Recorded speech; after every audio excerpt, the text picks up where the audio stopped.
Order number 7, questions and statements. Statements pursuant to Standing Order 52-1. Senator Hamida Kibwana.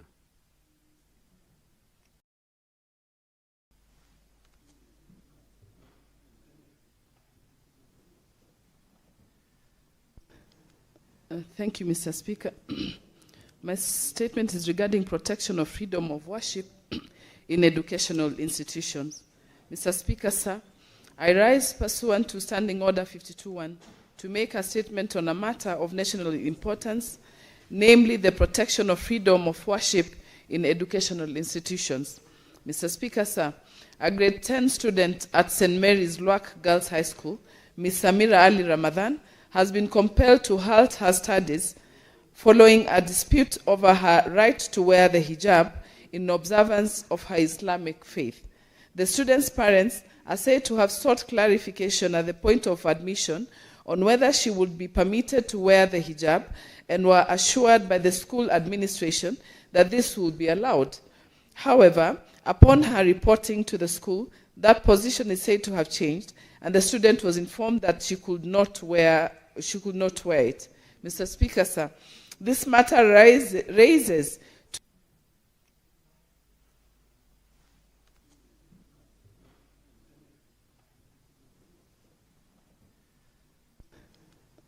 Thank you, Mr. Speaker.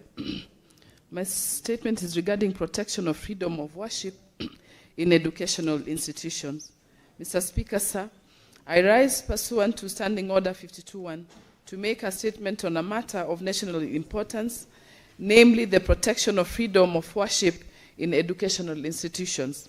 Mr. Speaker, sir, a grade 10 student at St. Mary's Luak Girls High School, Ms. Samira Ali Ramadan, has been compelled to halt her studies following a dispute over her right to wear the hijab in observance of her Islamic faith.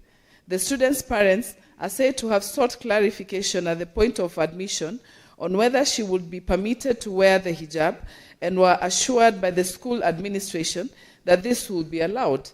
However, upon her reporting to the school, that position is said to have changed, and the student was informed that she could not wear it. Mr. Speaker, sir, this matter raises two grave concerns. First, the question of integrity. Educational institutions are entrusted not only with responsibility of imparting academic excellence, but also with the duty of modeling moral leadership, where commitments made at admission are reversed after fees have been paid and a student has already settled into school. Public trust is undermined and serious concerns arise to transparency, fairness, and accountability. Secondly, it raises a constitutional question. Article 32 of the Constitution of Kenya guarantees every person the right of freedom of conscience, religion, thought, belief, and opinion, including the right of manifest the religion through practice and observance. The Constitution is supreme. Institutional rules, traditions, or administrative preferences cannot override constitutional protections. Mr. Speaker, sir, this matter is not merely about one student. It goes to the heart of whether young people in Kenya can access education without being compelled to suppress their identity. It concerns whether parents can rely on representations made by school authorities. It also concerns whether our institutions reflect the pluralistic, inclusive, and diverse society and visions under our Constitution. Mr. Speaker, sir, I therefore urge all education institutions across the Republic to uphold integrity in their admission processes, to communicate their policies clearly and consistently, and above all, to respect the constitutional rights of every learner. Where accommodation is not possible, that position should be made clear at the outset.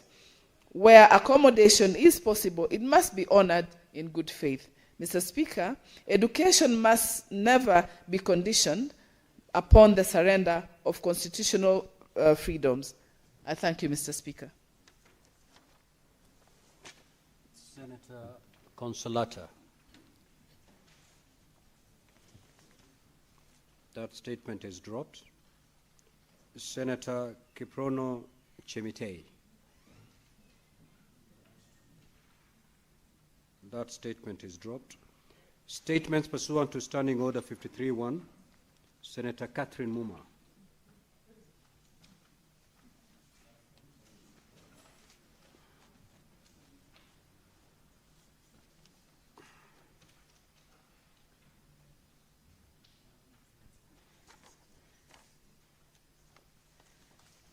Mr. Speaker, I rise pursuant to Standing Order 53-1 to seek a statement from the Standing Committee on Education on a matter of countrywide concern regarding the exclusion of Kenya's Sign Language from the final grading of the 2025 Kenya Certificate of Secondary Education examinations for candidates without hearing impairment, despite the subject being taught, examined, marked, and reflected on candidates' result slips.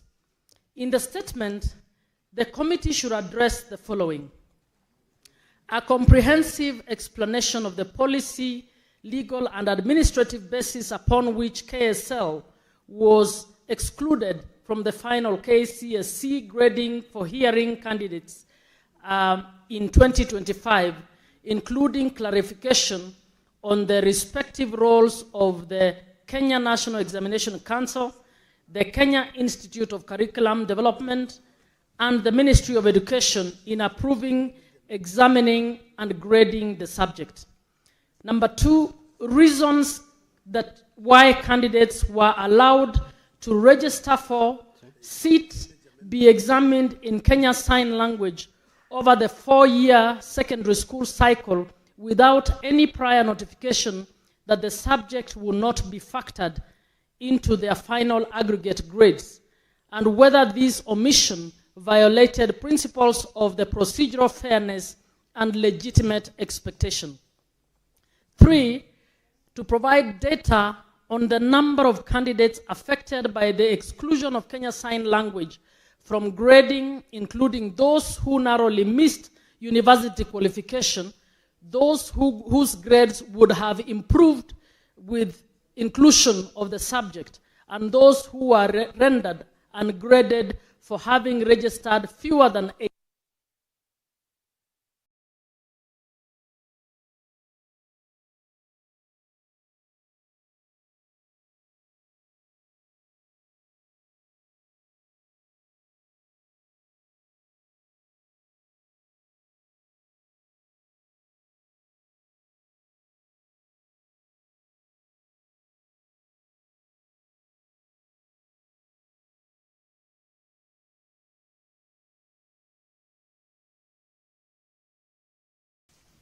Mr. Speaker, I rise pursuant to Standing Order 53-1 to seek a statement from the Standing Committee on Education on a matter of countrywide concern regarding the exclusion of Kenya's Sign Language from the final grading of the 2025 Kenya Certificate of Secondary Education examinations for candidates without hearing impairment, despite the subject being taught, examined, marked, and reflected on candidates' result slips.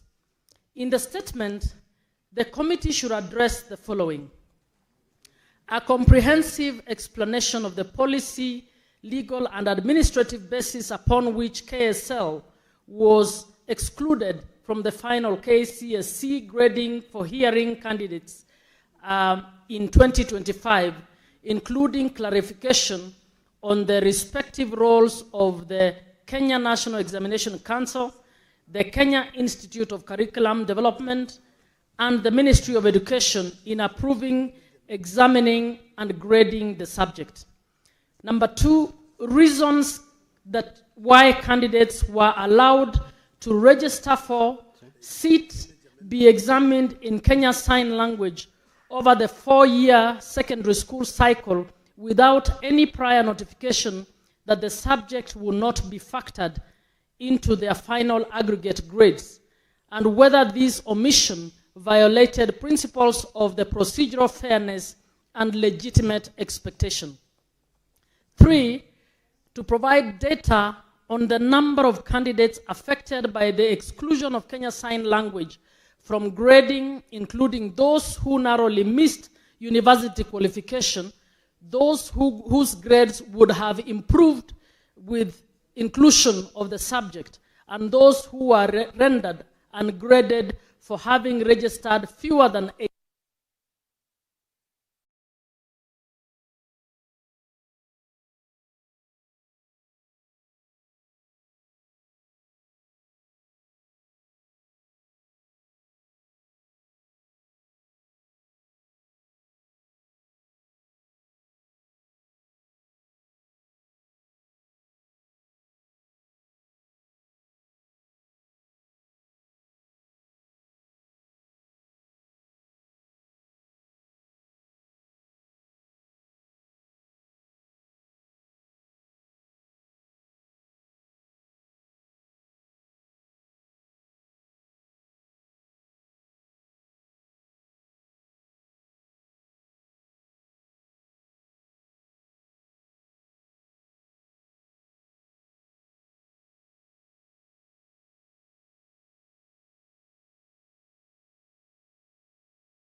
Regarding illegal logging activities, environmental degradation through maram extraction and commercial harvesting of water from a public dam within Kirisia Forest in Samburu County. Mr. Speaker, sir, Kirisia Forest is a critical water catchment area serving Maralal town and its environs. Reports of logging, maram extraction, and the harvesting and sale of water from a public dam within the forest have raised concerns as to the illegality of these activities, possible involvement of public officials, and compliance with the environmental and conservation laws. Further concerns arise as to whether the lifting of the presidential logging moratorium has been relied upon to justify activities that may have fallen outside, may fall, I beg your pardon. Further concern arises as to whether the lifting of the presidential logging moratorium has been relied upon to justify activities that may fall outside lawful and sustainable forest management practices. In the statement, the committee should address the following. 1, the legality of logging, maram extraction and harvesting and sale of water, including details of all permits, licenses, and approvals issued, the beneficiaries, scope, duration, and conditions. Secondly, whether any Kenya Forest officers or other public officials are involved in or have facilitated the reported activities, including enforcement measures and accountability, action taken in respect for any unlawful conduct. Last but not least, the measures being taken to protect Kirisia Forest as a critical water catchment area, ensure compliance with environmental and conservation laws, and the applicability of the lifting of the presidential logging moratorium to the reported activities. Thank you. Senator for Turkana County, the Honorable James Lomene.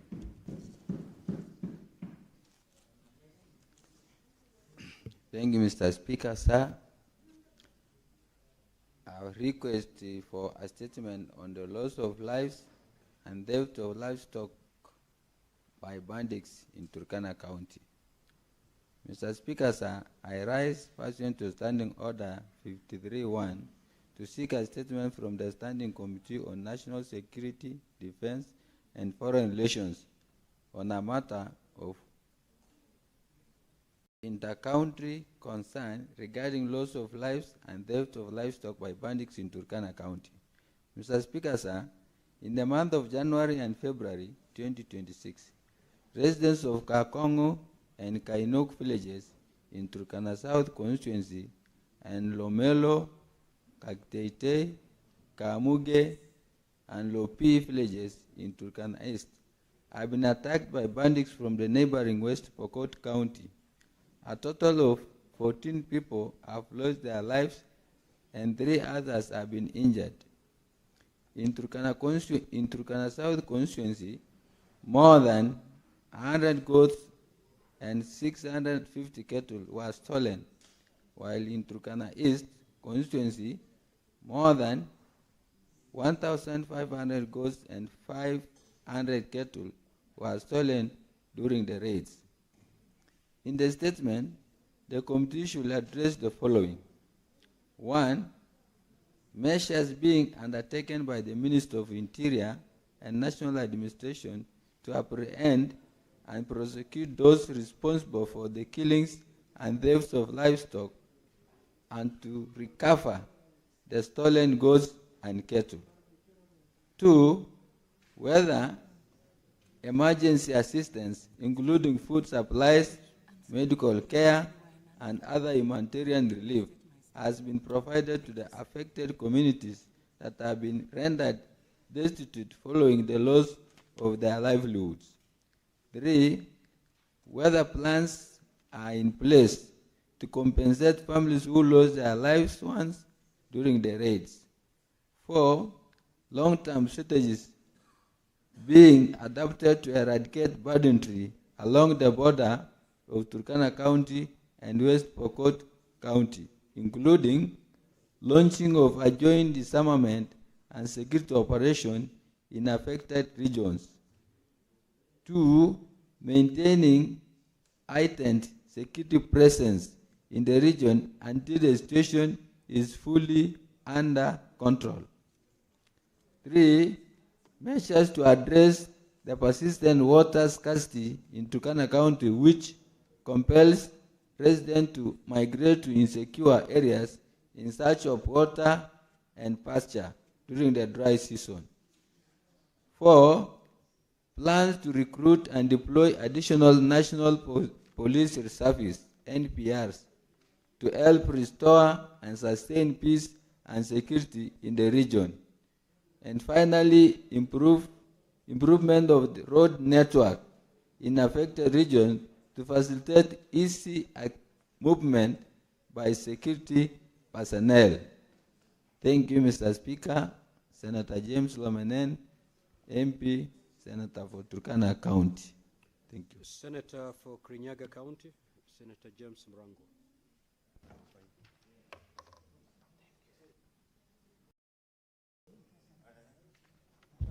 Asante sana, Mr. Speaker. Ningetaka kuomba kauli kuhusu ongezeko la anda za matumizi ya maji, anda za utoaji wa vimbali na ufungaji wa lazima wa mita za kisasa kwa kimombo smart meters, na mamlaka ya rasilimali za maji katika kaunti ya Kirinyaga. Mr. Speaker, nasimama kwa mujibu wa kanuni 53(1) ya kanuni za kudumu za Seneti kuomba kauli kutoka kwa kamati ya ardhi, mazingira na mali asili kuhusu ongezeko la anda za matumizi ya maji, anda za utoaji vibali na ufungaji wa lazima wa mita za kisasa na mamlaka ya rasilimali za maji katika kaunti ya Kirinyaga. Mr. Speaker, wakulima na wakazi wa Kirinyaga wanatatizika kufuatia ongezeko kubwa la anda za matumizi ya maji na utoaji wa vibali vya maji, kando na kutakikana kufunga mita za kisasa kwa lazima na mamlaka ya rasilimali za maji WRA. Hatua hizi zimezua wasiwasi mkubwa kuhusu mzigo wa kifedha kwa miradi ya maji ya kijamii na wakulima wadogo. Mstahiki Spika, ikizingatiwa kuwa miradi hiyo imekuwa nguzo ya kutozeresha watu chakula, upatikanaji wa maji safi na ustawi wa taasisi za umma, mabadiliko haya yameongeza athari ya kiuchumi na jamii, hasa katika kipindi cha kiangazi ambapo mahitaji ya maji kwa mimea shambani na mifugo ni ya dharura. Katika kauli hiyo, kamati izingatie ifuatayo. Kwanza, sababu ya kuidhinishwa kwa kanuni mpya za anda na mita za kisasa bila kuwasilishwa na kujadiliwa na Seneti, na kubaini wapo matakwa ya katiba yalifuatwa kuhusu wazi, uwajibikaji na ushirikishwaji wa umma. Pili, athari ya anda mpya za maji kwa wakulima wadogo, miradi ya maji ya kijamii na taasisi za umma, msingi wa kisheria wa kuongeza anda hizo na uwezekano wa kusitisha utekelezaji wa anda hizo ili ziangaliwe upya na umma ushirikishwe. Tatu, msingi wa kubadilishwa mfumo wa malipo kutoka kila rombo wa mwaka hadi kila mwezi na kupendekeza kurejeshwa kwa mfumo wa malipo ya kila rombo mwaka ili kupunguza mzigo wa kifedha kwa wakulima. Nne, sababu ya kuwasurutisha wakulima na wakazi wa Kirinyaga kufunga mita za kisasa kwa gharama kubwa, zingine ni $500,000 shilingi za Kenya, na kupendekeza kusitishwa kwa sharti hilo na kuanzishwa kwa ruzuku ya serikali ili kuhakikisha upatikanaji wa maji kwa gharama nafuu. Na mwisho, hatua za kulinda na kuendeleza miradi ya jamii iliyoanzishwa na jamii kwa rasilimali zao binafsi ili kuhakikisha upatikanaji endelevu wa maji safi na kuimarisha usalama wa chakula na maisha ya wananchi. Asante Mstahiki Spika. Senator from Busia County, Honorable Andrew Mtata.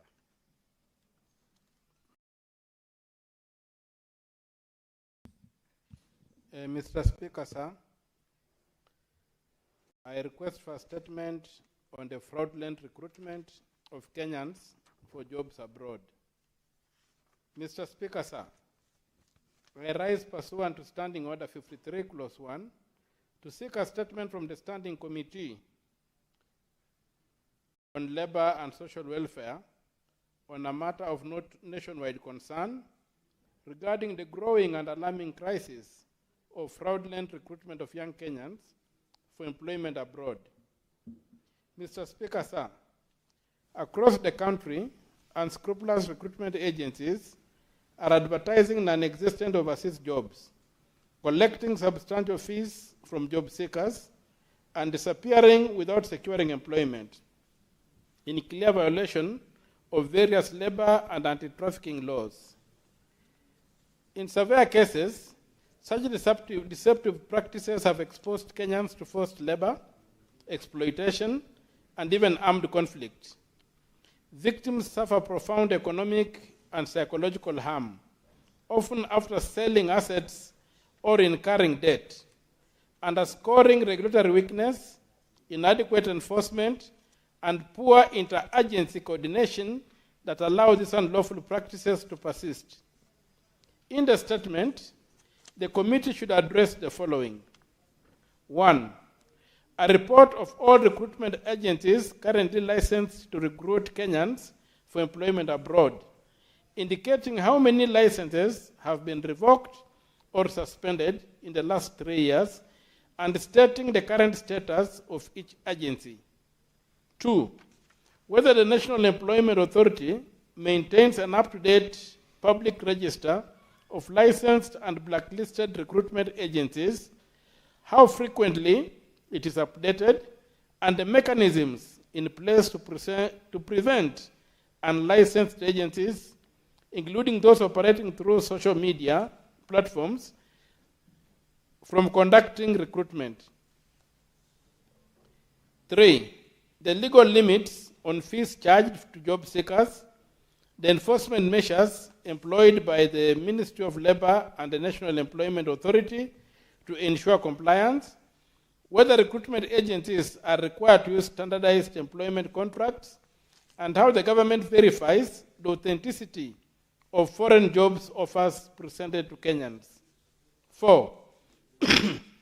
The screening mechanisms established to detect and prevent recruitment practices that may expose Kenyans to forced labor, servitude, armed conflict, or exploitation in high-risk regions. And finally, 5, the number of Kenyans identified as being in distress abroad due to deceptive recruitment over the past 3 years. The measures taken to locate, protect, repatriate, or offer consular assistance to them, and any bilateral agreements or diplomatic engagements in place to address cases of detention, exploitation, or hazardous working conditions abroad. Signed, Senator Andrew Mtata MP, Senator from Busia, 24th February 2026. Thank you, Mr. Speaker, sir. Senator Consolata, you may make your statement pursuant to Standing Order 52-1.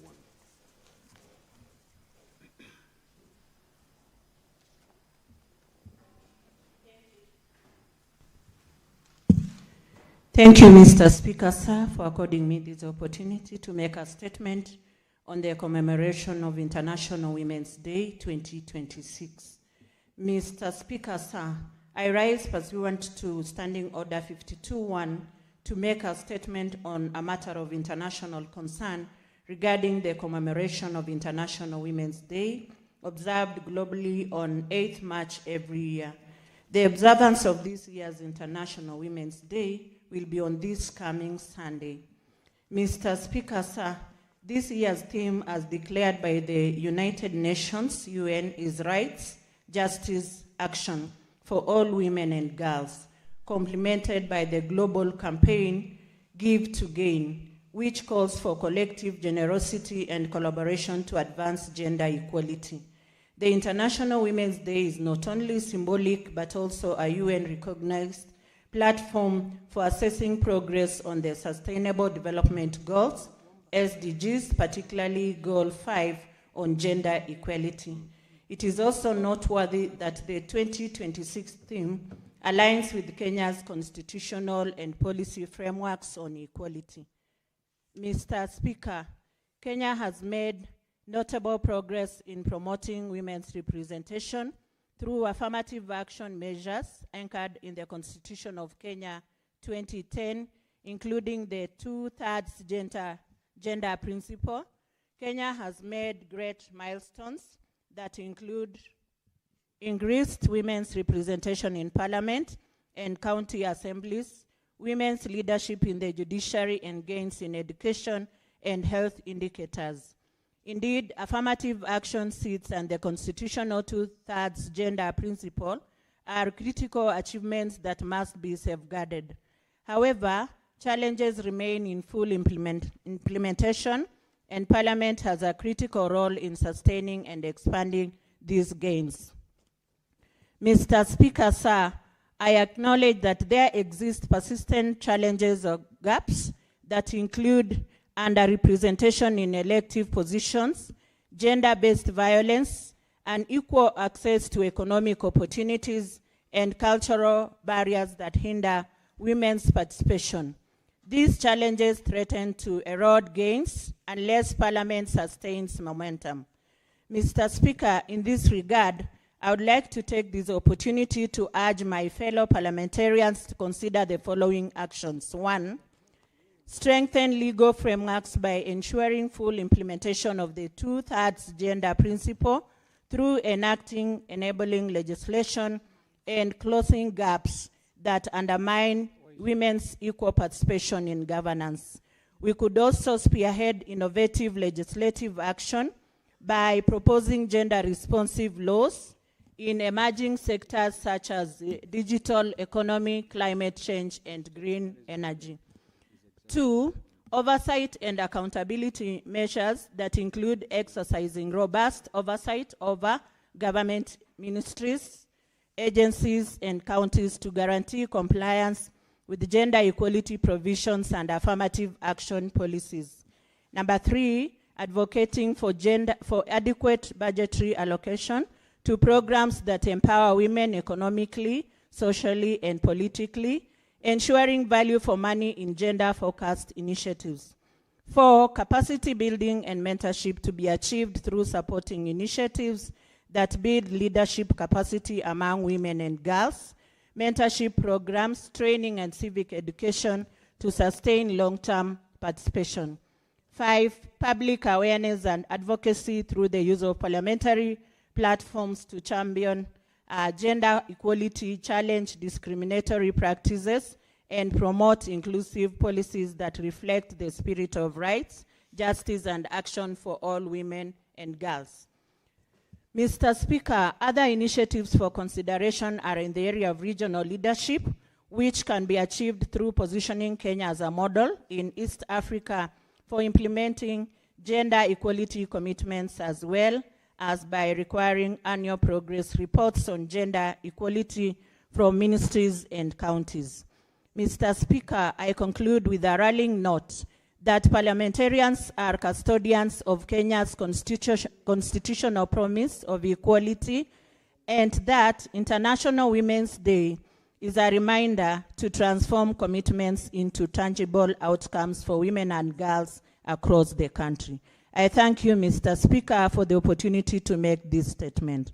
Signed, Senator Consolata Wakwabubi, MP, nominated Senator, 3rd March 2026.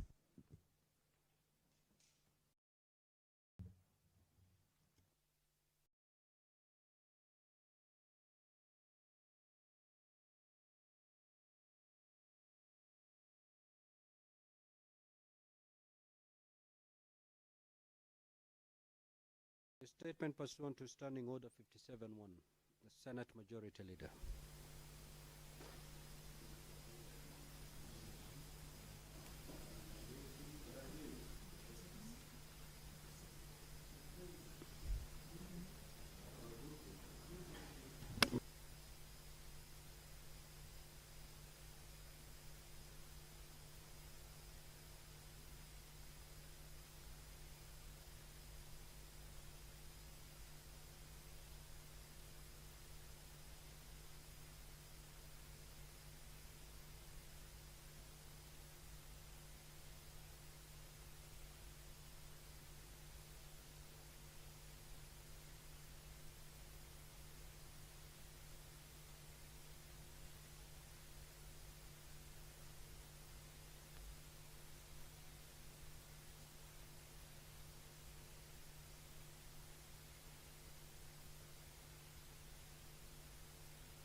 Senator Veronica, you can proceed to make your statement under Standing Order 52. Okay. Thank you, Honorable Speaker. This is a special statement on the International Women's Day 2026 on rights, justice, action for all women and girls. Mr. Speaker, sir, pursuant to Standing Order 52-1, I rise to make a statement on matter of national importance, namely the commemoration of International Women's Day 2026 and the urgent imperative for the renewed, structured, and measured national action to safeguard the rights, dignity, security, and full participation of women and girls in Kenya. The United Nations, Mr. Speaker, sir, has designated the 2026 International Women's Day theme as the rights, justice, action for all women and girls. This theme is both aspirational and urgent. It calls upon the states to transcend declaratory commitments and to institutionalize equality through deliberate legislative reform, firm enforcement of existing laws, dismantling of structural and cultural barriers, and the adoption of measurable interventions that secure substantive and not merely formal but equality for every woman and girl. Mr. Speaker, sir, as the chairperson of the Kenya Women Senators Kewosa, I affirm that this theme resonates profoundly with our mandate to champion gender-responsive legislation, strengthen parliamentary oversight through a gender lens, advocate for the protection of women and girls from violence and discrimination, and promote equitable representation in political and decision-making spheres. Mr. Speaker, sir, in execution of this mandate, KEWOSA convened on Tuesday, 24th February 2026, and resolved to undertake targeted and preventative interventions to address violence against women and girls, including convening a multi-stakeholder engagement, bringing together relevant government agencies, civil society, law enforcement, and development partners to develop coordinated prevention and response strategies, including a school-based outreach program to enhance awareness on girls' rights, prevention of sexual and physical violence, and youth empowerment, as well as urging county government to establish and adequately fund safe houses for survivors of gender-based violence, and also importantly, issuing a public statement to elevate national awareness, reinforce accountability, and mobilize collective action. Mr. Speaker, sir, the country continues to confront an alarming prevalence of gender-based violence across our counties, manifested through domestic abuse, sexual assault, economic deprivation, psychological harm, online harassment, and most gravely, the rising incidence of femicide, the intentional killing of women and girls on account of their gender. These are not isolated occurrences, but indicators of systemic weaknesses in prevention frameworks, early warning mechanism, survivor protection, investigative capacity, prosecutorial diligence, and societal accountability. Mr. Speaker, sir, violence and exclusion are equally evident within the political arena, where women aspirants and leaders face intimidation, defamatory propaganda, cyberbullying, economic sabotage, and threats intended to deter them from public office. Such practices undermine democratic integrity, distort electoral competition, and contradict the constitutional promise of inclusive governance. Sexism and political violence against women have no place in a constitutional democracy. Mr. Speaker, sir, the Constitution of Kenya 2010 is unequivocal. Article 27 guarantees equality and freedom from discrimination. Article 28 protects inherent human dignity. Article 29 guarantees freedom and security of person, and Article 81B entrenches the two-third gender principle in elective and appointive bodies. Yet the persistent failure to operationalize the two-third gender principle in Parliament constitutes a continuing constitutional violation and a democratic deficit that demands immediate legislative resolution. Women's participation in leadership is not discretionary.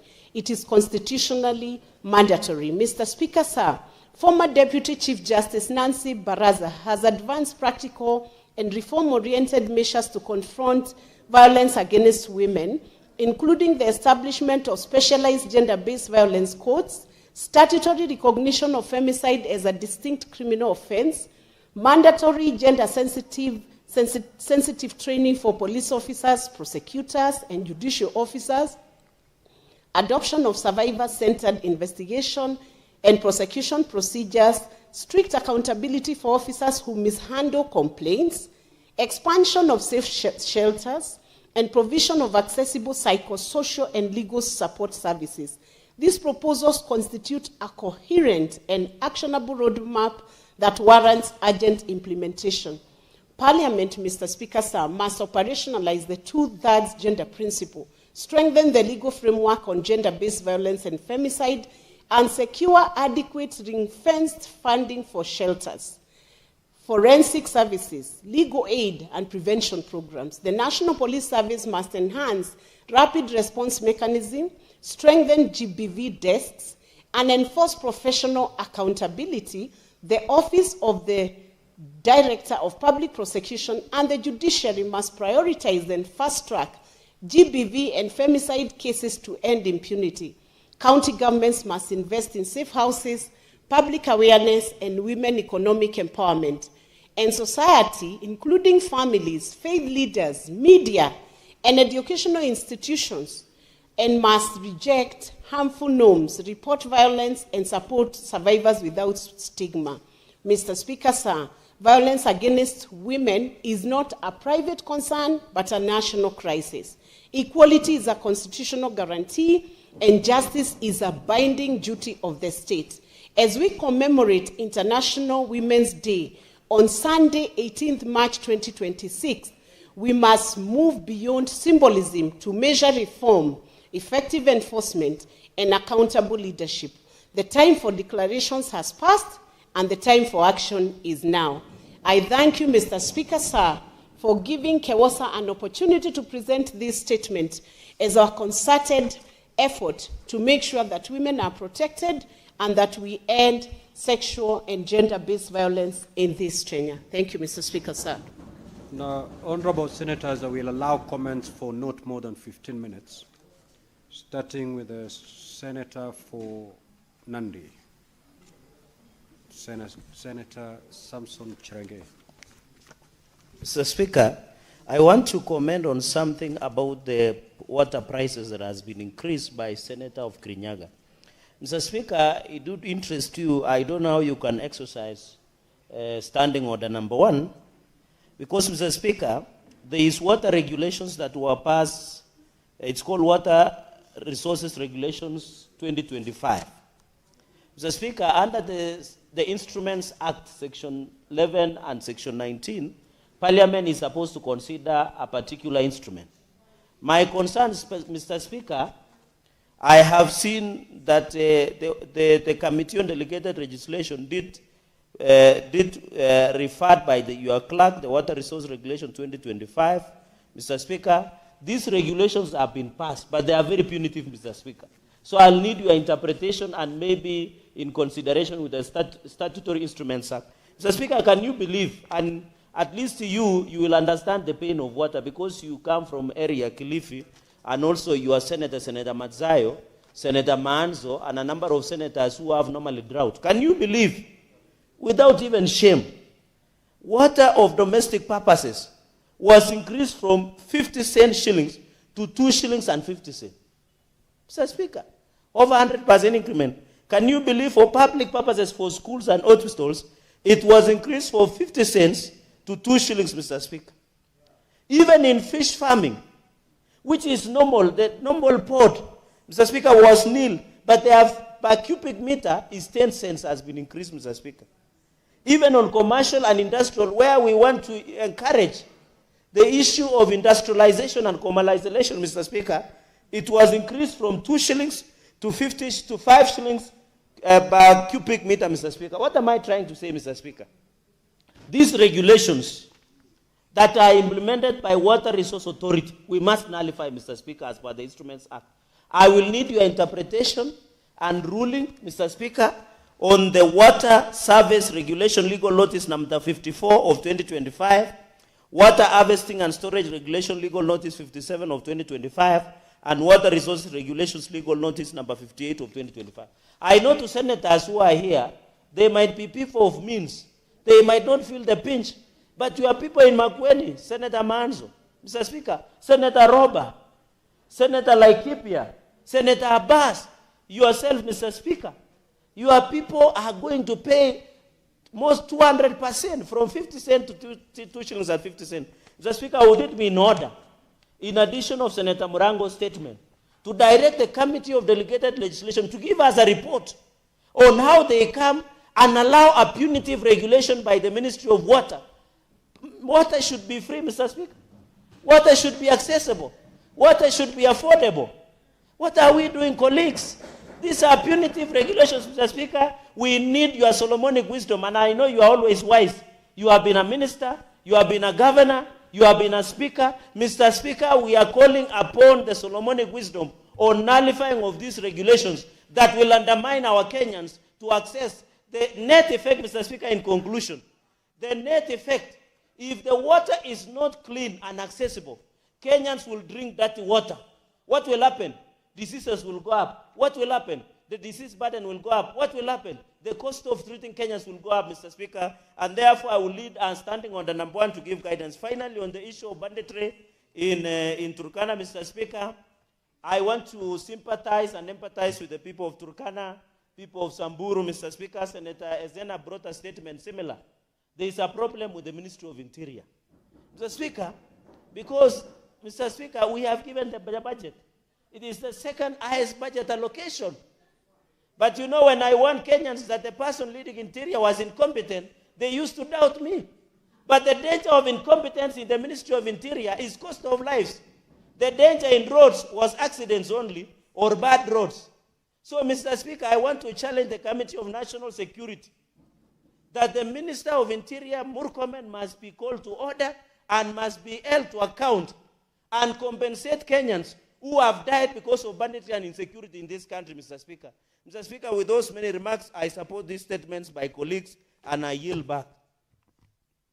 Senator Manzo.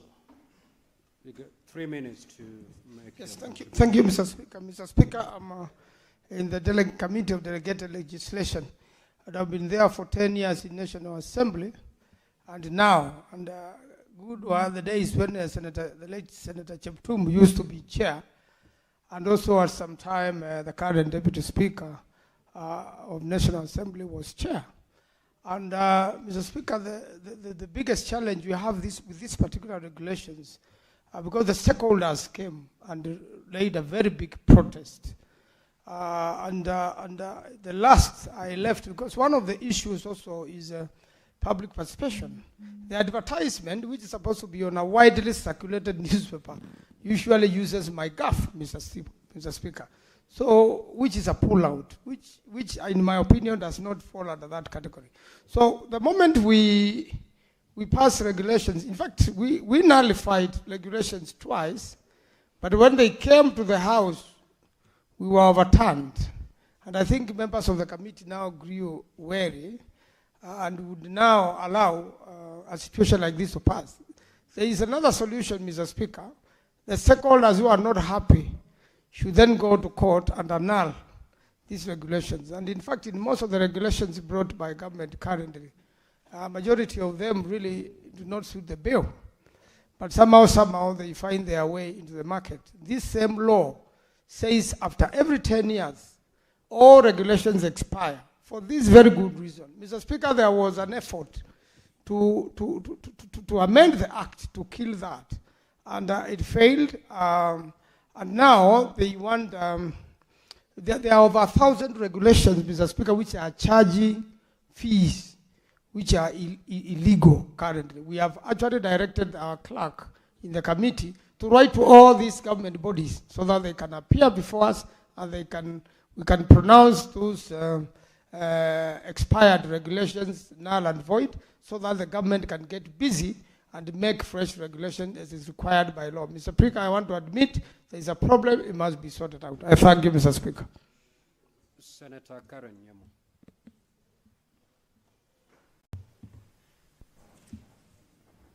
Thank you, Mr. Speaker. I want to make comments on the statement on exclusion of the Kenya Sign Language subject from the final grading of 2025 KCSE.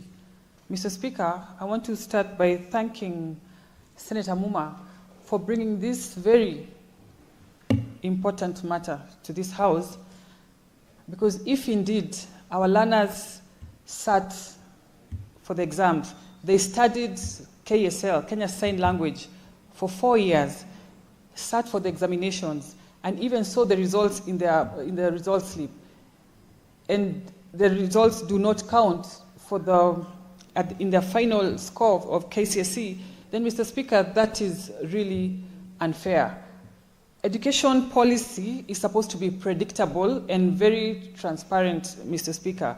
Our learners are not supposed to be finding out that after sitting for an examination, investing 4 years, studying this subject, that it will not count after all, Mr. Speaker. And most importantly, Kenya Sign Language is not just another subject, because it represents inclusion of a community that has suffered exclusion historically. The the PWDs, Mr. Speaker. And so it is upon us to make sure that we are supporting this subject and being very clear so that we remedy this issue of exclusion of PWDs in accessing education.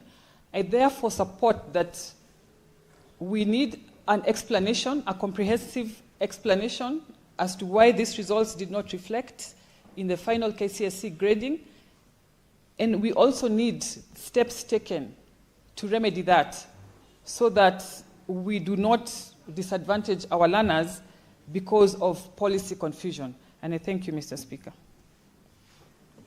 Senator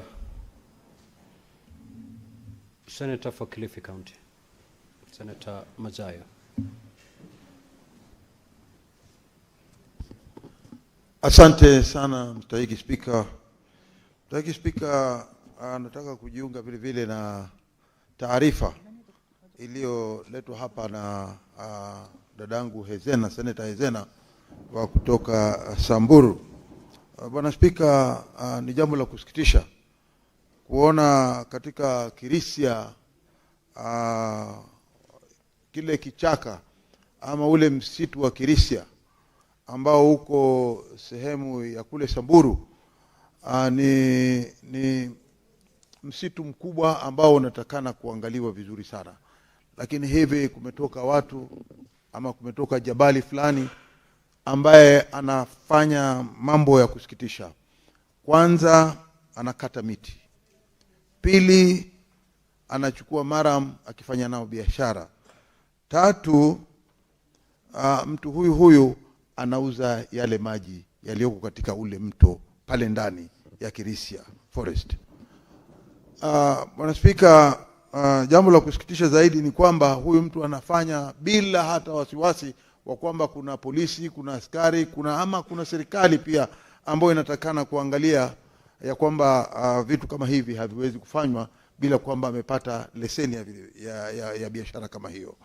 Bwana Spika, ni jambo la kusikitisha kuona ya kwamba Maralal Town inakosa maji, inakosa usafi kwa sababu ya mtu mmoja ama kwa sababu ya watu wawili wanaofanya biashara hiyo. Bwana Spika, ingekuwa vyema ikiwa hatua itachukuliwa haraka iwezekanavyo kuona ya kwamba wale wakaaji wanaoishi sehemu hizo za Samburu, upande wa Maralal, pande zingine ambazo zinatumia maji haya yaweze kuangaliwa vyema ili kupatikane afya na usafi mwema. Bwana Spika, nataka vile vile kusema kwamba kitu kama hichi kinatendeka kule Kilifi, maeneo ya Marereni. Bwana Spika, ni jambo la kusikitisha kuona ya kwamba leo katika Kilifi County kunaweza kuwa na ukosefu wa maji katika kila mahali. Ukiangalia pande za Ganze na ukiangalia pande za Magarini ni kuhali ambako kuna uhaba wa maji.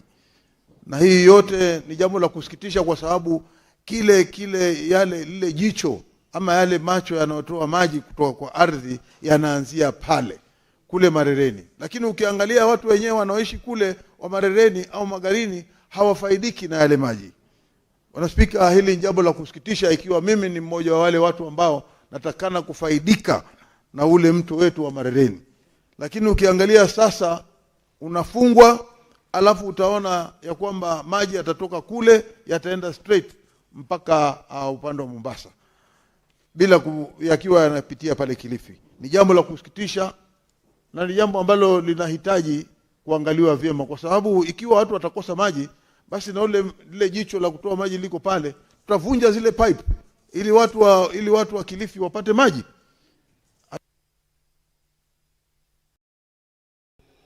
Okay, 1 minute only for you to wind up this comment. Yeah, asante. Kwa hiyo tunasema ya kwamba kuwe na mipango mwafaka ambao watu wa Kilifi hawatakosa yale maji, wao pia wapate, ili hata kama maji yatakwenda chini yasaidie ndugu zetu ama waweze kupata pia wao, itakuwa ni sawa, hatuna shida na hiyo. Lakini kwa kukosesha kabisa ni jambo ambalo naona serikali lazima iangalie kwa umakini sana, na hii kamati ichunguze zaidi. Asante Bwana Speaker. Madam Speaker. Thank you, Minority. Senator Derito John Kenywa, proceed. Asante Bi Speaker kunipa fursa hii. Kwanza kabisa nataka kuchangia taarifa iliyoletwa na Senator Murango. Na kuanzia mwanzo Bi Speaker niseme ya kwamba maji ni uhai. Na ada hizi ambazo zinatozwa maji, kwa sababu zinaonekana zimeongezwa maradufu, inakuwa ni vigumu sana kwa Wakenya kuweza kulipa hizi ada. Bi Speaker, kutoa ada ya maji kutoka sumuni mpaka shilingi 2 na sumuni, hiko ni kiwango kikubwa zaidi, kwa sababu ni zaidi ya 100%. Bi Speaker, watu wanaonekana kuwa maji itakuwa ni ghali zaidi. Unapata watu wanaweza kuchugua kuoga na maziwa badala ya kuoga na maji, kwa sababu maziwa ni ya bei rahisi kushinda haya maji, Bwana Speaker, ambayo tayari yanaonekana hapa. Bi Speaker, Wakenya wanapaswa kujumuishwa wakati haya mambo yanapofanywa, kwa sababu katiba ya Kenya imeweka wazi ya kwamba Wakenya wajumuishwe, umma wasomeshwe, waulizwe maswali na waweze kusema. Bi Speaker, ripoti ya pili ambayo nataka kuiunga mkono, kuna taarifa iliyoletwa na Samahani Mheshimiwa Kenywa, mimi sio Bi Speaker. Pole, naomba msamaha. Naomba msamaha. Sikwa niliwacha ni Veronica alikuwa ameketi pale. Naomba msamaha Bwana Speaker. Naomba msamaha. Bwana Speaker, nataka kuchangia taarifa iliyoletwa ya siku ya wanawake duniani. Taarifa imesomwa kwa makini na Konsolata na vile vile kiongozi wa KEWOSA Veronica. Na ni vizuri tujue ya kwamba akina mama ni kiungo muhimu sana. Wakati ambapo tunasema siku yao ambayo inatarajiwa kuja tarehe 8 iweze kusherekewa, tunapaswa kuwajumuisha kwa mambo yote ambayo yanaendelea. Bwana Speaker, akina mama wanapaswa kujumuishwa kwa sababu wao katika mstari wa mbele katika maendeleo. Kunasemekana ya kwamba ukimsomesha mwanadada umesomesha jamii, ukimsomesha mwanaume basi wanasema wenyewe. Kwa hivyo Bi Speaker, Bwana Speaker, ni vizuri tunapoangalia, lakini ni changamoto kwa KEWOSA. KEWOSA, mimi nimekuwa nikiangalia taarifa nyingi ambazo ninataka kuwapongeza kwa yale mambo mnafanya, lakini vile vile ningependa kuwauliza, nilipokuwa nikiangalia luninga naona kuna wasichana ambao wamefukuzwa shule. Sijaona nyinyi mkitilia huo mkazo, pengine mlipio 2, 5 na mtaonekana mnaendelea kufanya mambo ambayo ni mazuri. Kwa mambo ya usalama, Bwana Speaker, nataka kusema ya kwamba kwa sababu kuna taarifa iliyoletwa na Senator wa Turkana, majukumu, Bwana Speaker, majukumu ya serikali yoyote ile ni kulinda mali na maisha ya wananchi. Ikiwa mtu yuko Laikipia North anaendelea kusumbuliwa na majangili na majambazi, na tuko na serikali, Bwana Speaker, unapata watu wanajiuliza, tulichagua serikali lakini bado wanaendelea kusumbuliwa na majambazi, na jukumu ya serikali ni kulinda mali na maisha. Wanajiuliza serikali iko wapi? Asante Bwana Speaker. Next is Senator Stewart Mazayo, Inolitirin. I think because I can see you on the system, Senator Catherine Muma.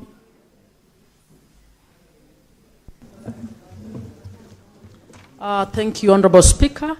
Allow me to comment in the few minutes on the statement by the chair for KEWOSA. And just to first commend the KEWOSA Executive Committee for the good job that you're doing and for your recognition that this week is special for women, not just in Kenya, but internationally, and to ask that all senators join all those who want to campaign against GBV. Honorable Speaker, KEWOSA had planned to actually host all the senators in a dinner, but we have been disrupted following the death of our colleague in the National Assembly. And Mr. Speaker, one of the things we were going to ask is to ask the CS for internal security that GBV be considered as a safety and security issue, so that enough strategies are laid by the Ministry of Internal Security to ensure that we protect not just women in politics, but also children who are being defiled at very high rates. Mr. Speaker, you will have seen in the media a 9-month-old child was defiled in Busia, a 9-year-old child made pregnant in Homa Bay, and many others all over the country being defiled. This is not acceptable. It is demonic. And it is an internal security issue. We are calling on the office of the president. We are calling on internal security to treat this as a matter of urgency and deal with it. Allow me in the remaining minutes to be able to speak to the issue of the delegated legislation committee. Honorable Speaker, I think that committee is sleeping on the job. I'll put it as it is. We have passed a few regulations that actually violate the Constitution on the basis that there was a fluxion of time and the committee could not look at some of those issues.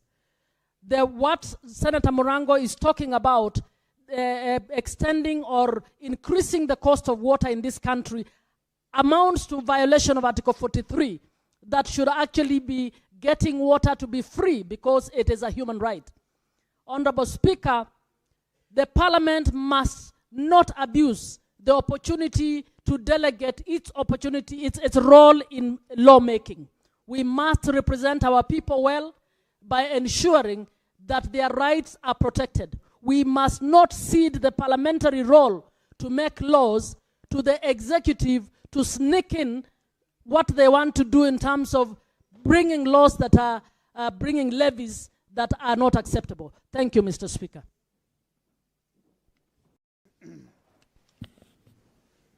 Senator Kisang, William Kipkemoi. Thank you, Honorable Speaker. Honorable Speaker, I want to comment on the statement by the Senator for Turkana. Honorable Speaker, in the recent past, I want to commend the Ministry of Interior for what they did along Keria Valley. I want to tell you, Honorable Speaker, that for the last several years, the people of Keria Valley were not sleeping, we were not doing any farming. But for the last close to a year now, Honorable Speaker, we've had peace, and the ministry has done a wonderful job.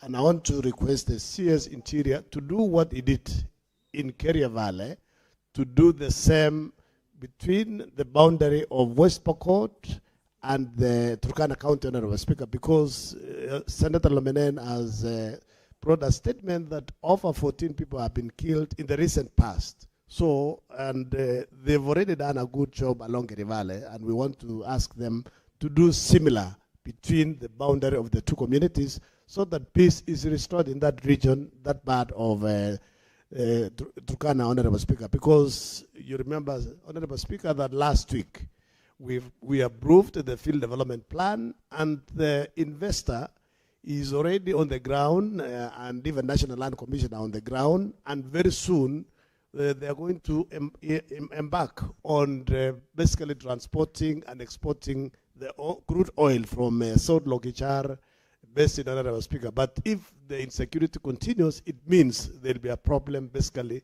in that region. That's why we want to urge them to take quick action and commend them for what they have already done. I want to dispute what Senator Fernandez said, that they are not doing a good job, they're sleeping on the job. I don't know why he left. He has worked out, Honorable Speaker, because CS Murkomen has done very well. For the short period that he's been in that ministry, has done a wonderful job. That's why we want him to do the same in Turkana. He has done similar in Samburu, and Samburu basically they are now relatively enjoying some peace, even like Kibia, where Senator Kinywa has said, Honorable Speaker. So I want to comment on that statement. And then the second one is on the International Women's Day on Sunday. That's a special day, and Senator Muma said they had planned to do a dinner for all of us. And I want to urge them that they can extend the dinner next week. It's not too late. You can treat us on Monday or Tuesday. after the International Women's Day. It is important. The women are doing a great job. And as it is said, if you educate a woman, if you educate a girl child, you're educating the whole nation. We want to support them, and we want them to also go for elected position. This thing of asking for a 2/3 in the elected positions, let them, you are 50%. The population of women in this country are over 50%. And I don't know why, when it comes to every 5 years we go for elected positions, they are not able to elect it themselves. You also need to style up, sensitize the women so that they can also choose women as leaders. Very well. Deputy Speaker Emeritus, Senator Professor Kamal Margaret. Thank you very much, Mr. Speaker. The first statement I want to comment on is the one from Senator Ezena on the logging, maram harvesting, and water issues. Mr. Speaker, in my other life, I'm a soil scientist. I have seen the pictures that Ezena has on where the maram is being harvested inside a forest. This is illegal to begin with. So it is not even about whether it is legal or illegal. You cannot harvest maram in a forest. The problem, Mr. Speaker, is that the minute you destabilize the forest that much, the ecosystem changes, and to rebuild soil that can actually carry a forest is very, very difficult. So it is very important that even as this statement is being interrogated by the committee, that they actually interview the CS in charge of afforestation. Because logging, yes, you can approve logging to be done. But even when they are removing the logs, we normally say, you just remove the logs, retain the topsoil, and go and replant the trees.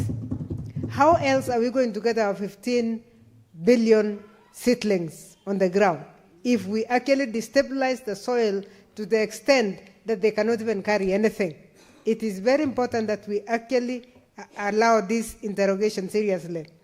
The other statement I want to touch on is the statement from the two senators, Senator Connie, as I call her, and Senator Veronica, on the issue of women. The celebration of the 70th CSW is coming, and even as we celebrate, we need to ask ourselves in Kenya, what is the status of women in Kenya? And there are a few areas that we must really grill, because taking a report from Kenya to CSW in New York is one story. But the other side of the story is the actual status of the woman in Kenya. Mr. Speaker, I was happy to hear the minister, the CS of Health, say that they are going to pay attention to this issue called mortality of child and mother at birth. Currently, that has risen, where there is a rise in the death of women at the point of giving birth. What happened? We pushed away the traditional birth attendants and shifted to hospitals, but we have not hired the right number of nurses to be able to take care of that. We need to ask ourselves about the status of women on their own rights, because the Bill of Rights gives us a lot of privileges. Mr. Speaker, I support the statements. Very well. Deputy Minority Whip and Nairobi Senator Sifuna. Thank you, Honorable Speaker. Speaker, as you know, as the Secretary General of the Orange Democratic Movement Party, I am the patron of a program in the party that we call... Oh, you know, in my records, I recognize you as the Deputy Minority Whip. Yes, there's a story. You have many titles, you know. Speaker, there's a story I was trying to tell you, and please freeze my time. As SG of ODM, I'm the patron of a program called He for She at the party, which is a program that is meant to allow or encourage women in ODM to participate in politics. I'm very proud to report, Senator Veronica, that last time we were able to have conversations with an organization called Westminster Foundation, and out of that conversation, Honorable Speaker, we were able to get funding for women aspirants in the 290 constituencies to pay for their registration fees and even the nomination fees, Honorable Speaker. And this is part of the program we were undertaking in order to remove some of the obstacles for women in leadership. Honorable Speaker, the statement by Kewosa is reminding us that the International Day of Women is falling on the 8th of this month, which is Sunday. And that date, Senator Wakobubi, is significant because, again, as SG of ODM, I know that on the 7th of this month, we are expecting a final comprehensive report on the implementation of the 10-point agenda signed between Raila Odinga and the Honorable President William Ruto. It is not by coincidence, Honorable Speaker. I have given you that story of what ODM has tried to do in order to enhance participation of women in politics. It is not coincidence, and the women in this house must listen to this. It is not coincidence that the first point in the 10-point agenda is implementation of the 2/3 gender rule. Baba made it clear in that document, Honorable Speaker, that we have spoken about this issue of women in leadership and the 2/3 gender rule for too long. And he said, if you read that MOU, and I know it often because, as you know, I'm the one who wrote it, he says that we must now establish a framework to ensure its implementation. What the women of this country will be expecting on the 7th when we receive the final implementation report is to see that framework that has been put in place by the committee implementing this particular agenda number 1. I want to speak on behalf of the women of this country because I am a son to a woman, I am a father to a young girl. So I want to speak on their behalf and say, those who are arguing that the 10-point agenda was a long-term agenda that will take 15 years. The women of Kenya are tired of waiting for the implementation of the 2/3 agenda. I want to make it clear that on Saturday, we are expecting a framework for implementation, not stories. Not stories. And the women of this country will bear me witness, Honorable Speaker, that if there exists such a framework for the implementation of the 2/3 gender rule, you don't need to be told by an expert. All of us will be able to see that a framework has been put in place. So I want to tell my deputy in the party, the Honorable Agnes Zani, who is the chair of that implementation committee, women will not accept, the women of Kenya will not accept stories on the 7th. No extension of deadline. Give us the framework that was committed to by the President and the late Raila Amolo Odinga. I thank you, Honorable Speaker. We want action in accordance with the theme of this year's celebration. Asante sana for reminding me that. Senator Mwinyi Haji Mohamed Faki. Asante Mheshimiwa Spika kwa kunipa fursa hii. Kwanza ningependa kuunga mkono taarifa iliyoletwa na Seneta Murango wa Kirinyaga. Mheshimiwa Spika, hizi kanuni husika ambazo ziliongeza bei ya maji katika maeneo ya Kirinyaga County ni kanuni ambazo hazikuletwa katika bunge hili. Mara nyingi kuna kanuni tofauti ambazo zinachapishwa, na hizi nafikiri zilipelekwa katika assembly ya mabunge la county ya Kirinyaga ambako zilijadiliwa na kupitishwa ikawa ni sheria. Hata hivyo, Mheshimiwa Spika, sisi kama bunge la Senate tuna jukumu la kuita wahusika ambao ni watu wa mamlaka ya rasilimali za maji WARMA, vile vile assembly ama bunge la county, kamati husika katika bunge la county ya Kirinyaga, na vile vile pia waziri anayehusika na masuala ya maji ya magavana wa county ya Kirinyaga. Na kwa hiyo Mheshimiwa Spika, hili tutaweza kulifuatilia na tuhakikishe kwamba masuala haya maji yamepunguzwa na wananchi wanapata maji bila matatizo. Mheshimiwa Spika, maji ni tatizo katika sehemu nyingi. Juzi siku ya Jumatatu nilipata fursa ya kutembea kaunti ya Kilifi. Nikaona shida kubwa ya maji. Kaunti ya Mombasa, Mheshimiwa Spika, wiki iliyopita nilifanya taarifa hapa kuhusiana na mambo ya maji na mambo ya umeme. Lakini Mheshimiwa Spika, bado Mombasa haipati maji ya kutosha. Kila ukiulizwa unaambiwa bomba limepasuka, maji yanapatikana kidogo, tunangoja mabwawa yajae ndio tuweze kugawanya maji. Lakini Mheshimiwa Spika, kwa muda wa miezi 4 kaunti ya Mombasa hususan maeneo ya Changamwe hayapati maji ya sawa sawa. Mwisho Mheshimiwa Spika, ni kuhusiana na siku ya wanawake duniani ambayo itasherehekewa tarehe 8. Mheshimiwa Spika, japokuwa tunasherehekea siku hii tarehe 8, naunga mkono taarifa ya Seneta Wakabubi na taarifa ya Seneta Maina Veronica. Mheshimiwa Spika, japokuwa tunasherehekea siku hii siku ya Jumapili, bado Mheshimiwa Spika, yale matatizo mengi ambayo kina mama wanayapata bado yako Mheshimiwa Spika. Tukiangalia mambo ya maji bado ni tatizo, wengine bado wanakwenda hatua ndefu kutafuta kuni za kupikia Mheshimiwa Spika, wengine bado wananyimwa, wasichana wengi wananyimwa nafasi ya kusoma Mheshimiwa Spika, ili waweze kupata elimu na waweze kujitegemea katika maisha yao. Mheshimiwa Spika, haya yote bado ni changamoto ambazo wanazipata kina mama au wasichana wetu, wakati tumekuwa na katiba ambayo inazingatia usawa baina ya mwanamke na mwanamume. Mheshimiwa Spika, kwa kumalizia ni kwamba ni lazima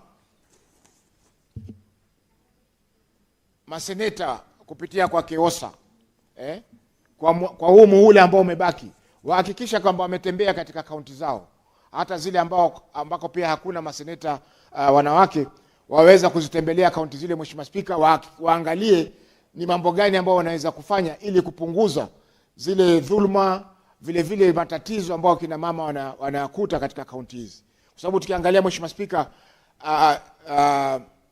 dhulma za vita, yani gender based violence, bado ziko na ziko katika kila kaunti. Hivi tunavyo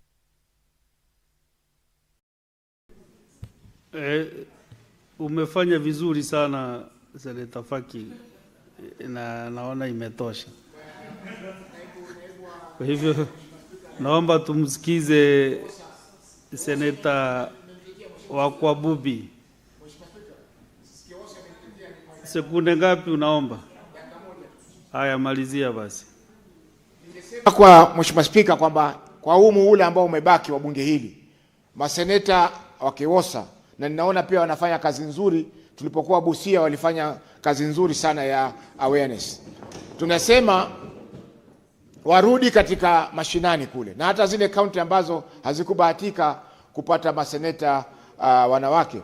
Kuna hapa Nairobi kuna maseneta 4 wanawake ambao wanaweza kutembelea zile kaunti ambazo hazina. Mimi niko na wawili, Mheshimiwa Sige na Mheshimiwa Miraji, wanaweza kujigawanya pia wakenda katika kaunti zingine. Wahakikishe kwamba tumefanya miradi ama tumesukuma kaunti zetu kufanya miradi ambayo yanakwenda moja kwa moja kwa kina mama. Asante Mheshimiwa Spika kwa kunipa fursa hii. Seneta Wakabubi Wakabubi Consolata. Thank you, Speaker. Allow me to donate my time to Senator Tabitha Mutinda. Thank you. Donate. If you have nothing to say, then we go to Senator Sosingolfli. Senator Sosingolfli.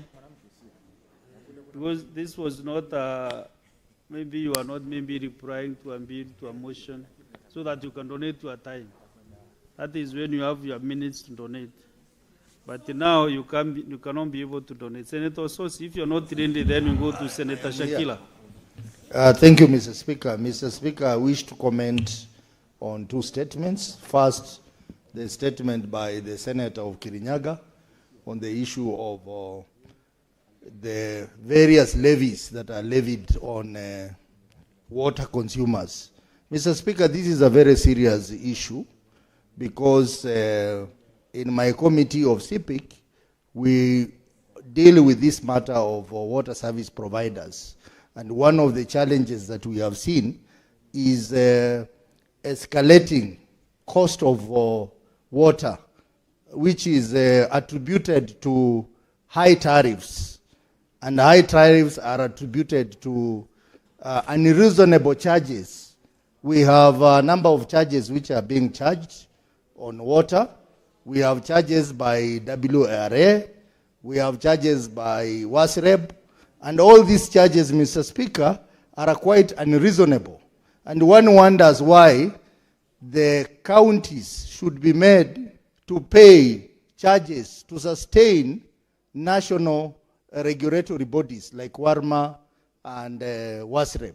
I think this is a matter that the relevant committee must look at in depth so that we manage this problem that is becoming a major problem in this country. That organizations like WARMA, WASREB are heavily relying on regulatory fees that is targeting water water companies in our counties, Mr. Speaker, when they should actually be financed from the national exchequer, Mr. Speaker. So this statement is important, and I wish to encourage the committee to try and get as much information as possible. They can even consult my committee, which we have extensive information on the issues that have been highlighted in the statement. The second statement I wish to support is a statement by Senator Hezena on the issue of an individual who is exploiting the forests in Samburu, who is mining marams and doing all manner of things that are degrading the environment.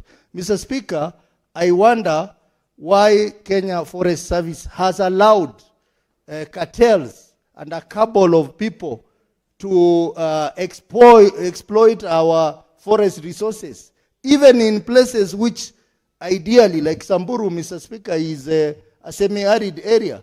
Why would one be allowed to exploit forest resources in a semi-arid area like Samburu, Mr. Speaker? If anything, these forests must be protected from exploitation, Mr. Speaker. So that is another very important statement, Mr. Speaker, even as we are talking about climate change and we are talking about conservation of our forest, we must also rein in rogue people, some who even work under Kenya Forest Service to exploit our forests. So that statement is also very important. And lastly, Mr. Speaker, allow me to also congratulate the women for the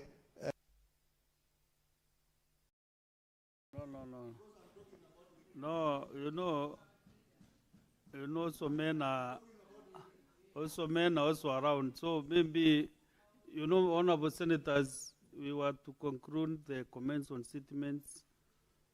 I'd given up to 4, but then I have 4 senators. I can see they have really been queuing to do this.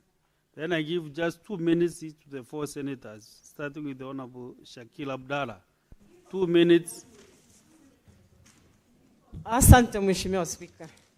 Mheshimiwa Spika, ninaomba kuchangia taarifa iliyoletwa na Mheshimiwa Hezena kuhusu mazingira.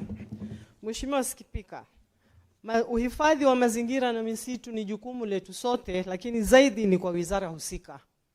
Na ikiwa mfanyikazi ama kiongozi fulani wa wizara husika ndiye mfanyi biashara mkubwa wa biashara haramu ya kukata misitu na kuuza mbao na kuchimba maram, hiyo ni hatia kubwa sana na ni biashara haramu. Anafaa achukuliwe hatua za haraka za kidharura, Mheshimiwa Spika. Mheshimiwa Spika, akiendelea kuuza na maji ya bwawa ambayo kwamba ni maji ya kila mwananchi wa hiyo sehemu, anafaa itumike kwake, lakini yeye ameibeba ni kama maji yake na anaiuza kwa bei kali kwa wananchi. Mheshimiwa Spika, mazingira ni muhimu sana. Kama hata kule Lamu Boni Forest imemalizwa na wananchi kukatwa makaa. Na tunaomba serikali na wizara husika ichunguze hiyo maneno na ichukue hatua kwa wale wahusika wa biashara haramu kama hizo, ambazo kwamba zinaharibu mazingira na zinamaliza misitu katika nchi ambayo ndio sasa tunaangalia tukiona mvua imepotea, hakuna mvua, kiangazi kimezidi, wanyama wanafariki, ni kwa sababu ya misitu kukosa kuhifadhiwa na kukatwa kiholela kwa biashara haramu zinazoendelea nchini. Kwa hivyo Mheshimiwa Spika, na nikiongezea maneno ya siku ya kina mama, nataka kuambia wanaume, kuinuka kwa mwanamke hakumaanishi ni kuanguka kwa mwanamume, bali ni kuinua ubinadamu. Kwa hivyo msiogope wanaume mkiona wanawake wanaendelea ama wanainuka, muwasupport na muwashike mkono na muwe nao pamoja, kwa sababu hatuko hapa. Ningeomba kama unataka kuchangia mambo ya kina mama, siku ya kina mama, uanze na hiyo, ndio usiombe muda baadaye ya kuchangia mambo ya kina mama. Unaipea fursa ya kwanza ama nafasi ya kwanza. Senator Okoiti Andrew Omtata.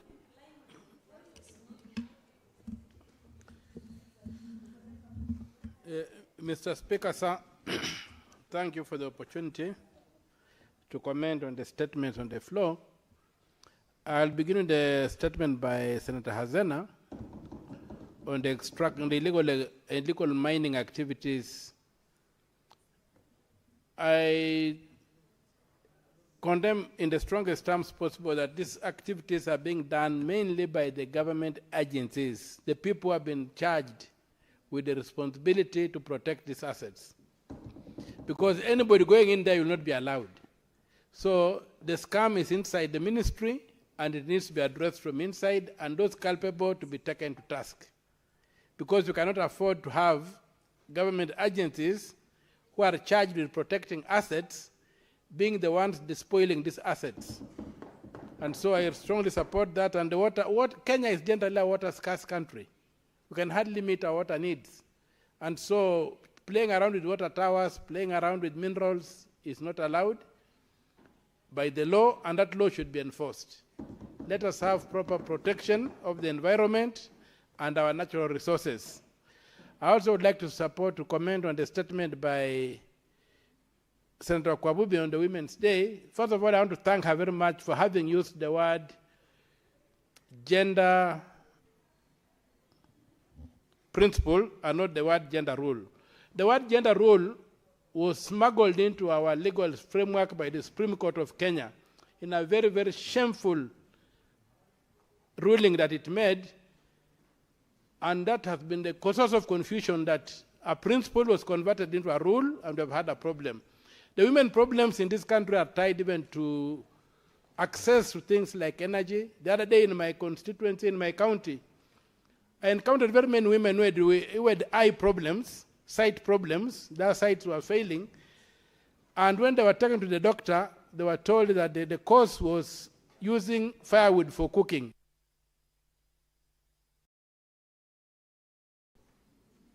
Okay. Senator Mutinda Tabitha. Thank you, Mr. Speaker.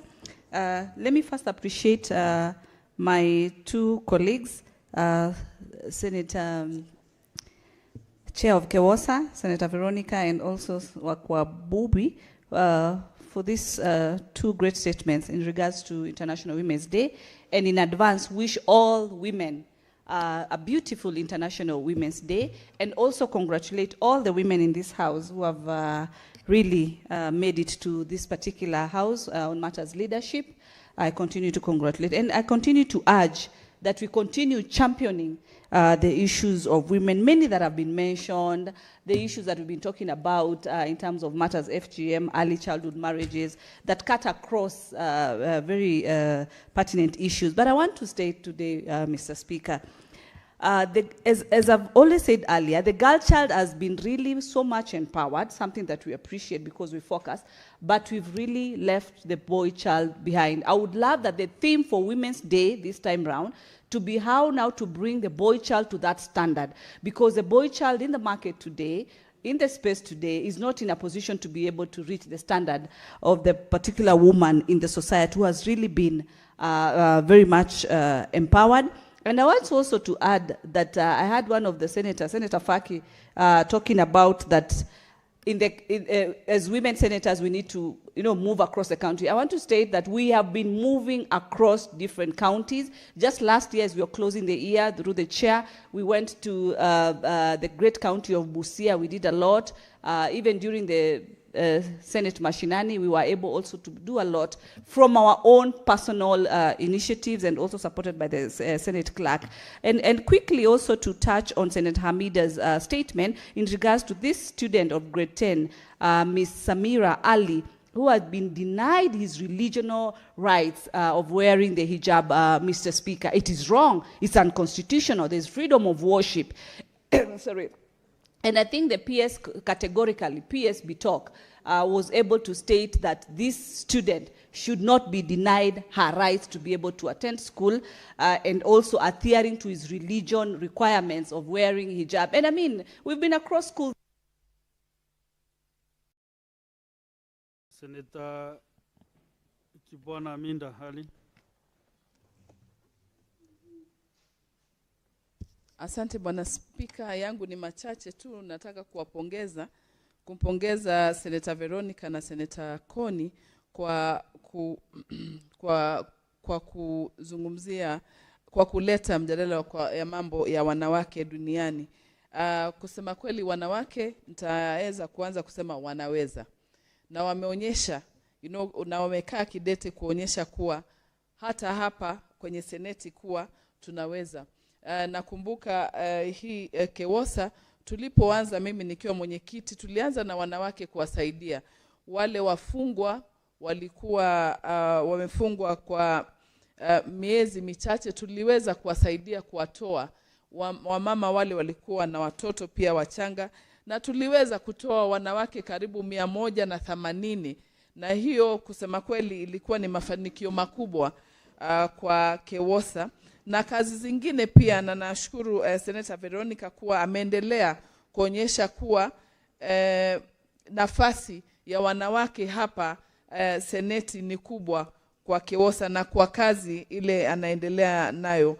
Wanaume hapa Bwana Spika, wakikosa tu wanawake kidogo hapa seneti, huwa wanaanza kuwatafuta. Hii ni kuonyesha kuwa nafasi yetu wanawake hapa imekuwa, tumechukua nafasi kubwa. Kwa hivyo nashukuru, na hii mambo ya 2/3 Bwana Spika, ni kuwa nitasema bado iendelee, kwa sababu unaona nafasi ile wanawake wamechukua hapa seneti imekuwa kubwa. Na nakubaliana na Senator Faki kuwa sisi wanawake wale tuko kwenye delegates tuende mashinani kwenda kuwasaidiana na wanaume kwa constituency, kuweza kusaidiana kufanya kazi muhimu ya kujenga taifa.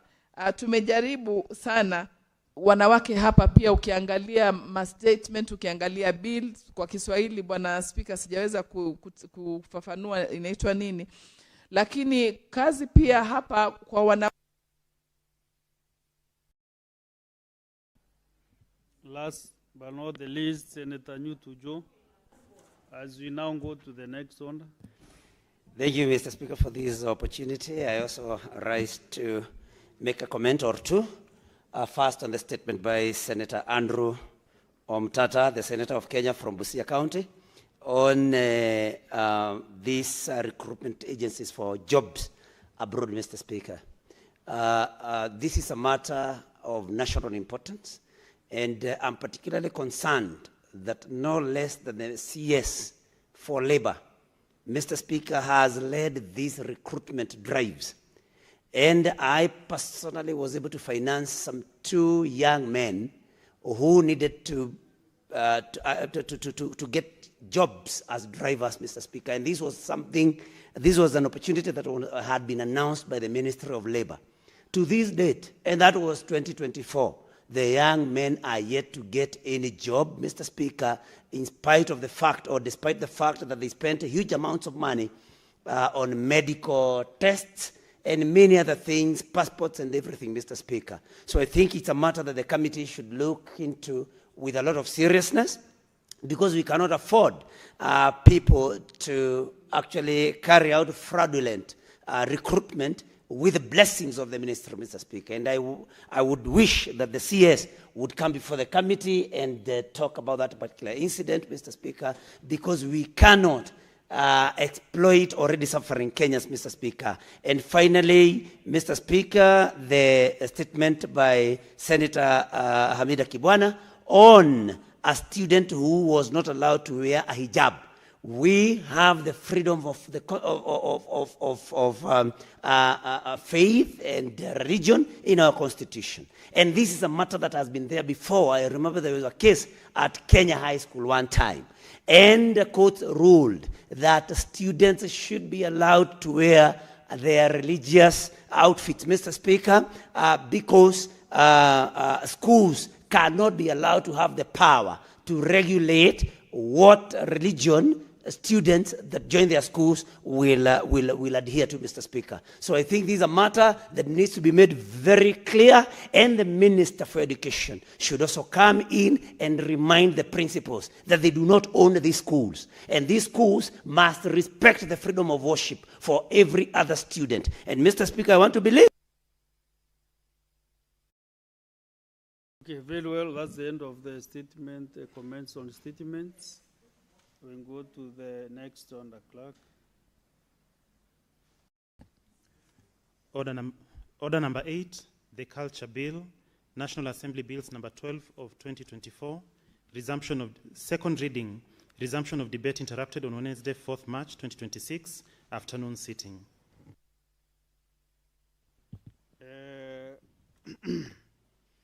This is the resumption of debate which was interrupted on Wednesday yesterday, and Senator Perez Tobiko, and a balance of 10 minutes. So you can proceed and prosecute your contribution. Yeah. Yes, thank you, Mr. Speaker. Mr. Speaker, as I was contributing to the issue of the culture bill yesterday, I had mentioned a number of issues. Mr. Speaker, I was referring to the Maasai culture, and I said we have a very rich culture, Mr. Speaker, a culture that has transcended almost into the national sphere, Mr. Speaker, because many Kenyans right now are using the Maasai dress as a national dress, Mr. Speaker. Mr. Speaker, I had also mentioned that the Maasai community has cultural events that are recognized by the United Nations. I mentioned one of them being Enkipata, where boys, as they prepare to be initiated into manhood, Mr. Speaker. It's a very huge event, Mr. Speaker, and has attracted a lot of attention worldwide. I had also mentioned, Mr. Speaker, that we have a Unoto, which now the young Morans get transit into young adults, young elders, Mr. Speaker. And finally, we have another one called Olngesher, Mr. Speaker, where now the elders do retire into, if I may use the Swahili word, wazes, almost like retiring from active involvement in community issues apart from advisory, Mr. Speaker. And Mr. Speaker, let me also mention that communities have common ancestry. And in that common ancestry, Mr. Speaker, it gives people a sense of identity, a sense of belonging. And Mr. Speaker, it also gives people a sense of pride, Mr. Speaker. Mr. Speaker, in the Ma community, and I believe also in many other communities in this country, we have clans. And clans are meant, as part of the order to organize the community in certain aspects. And Mr. Speaker, although at the moment, a number of people have used clans politically, but that should not be the case. Clans were meant, to organize the society so that you can marry from a certain clan. You cannot marry your sister or your brother from you within your clan, Mr. Speaker.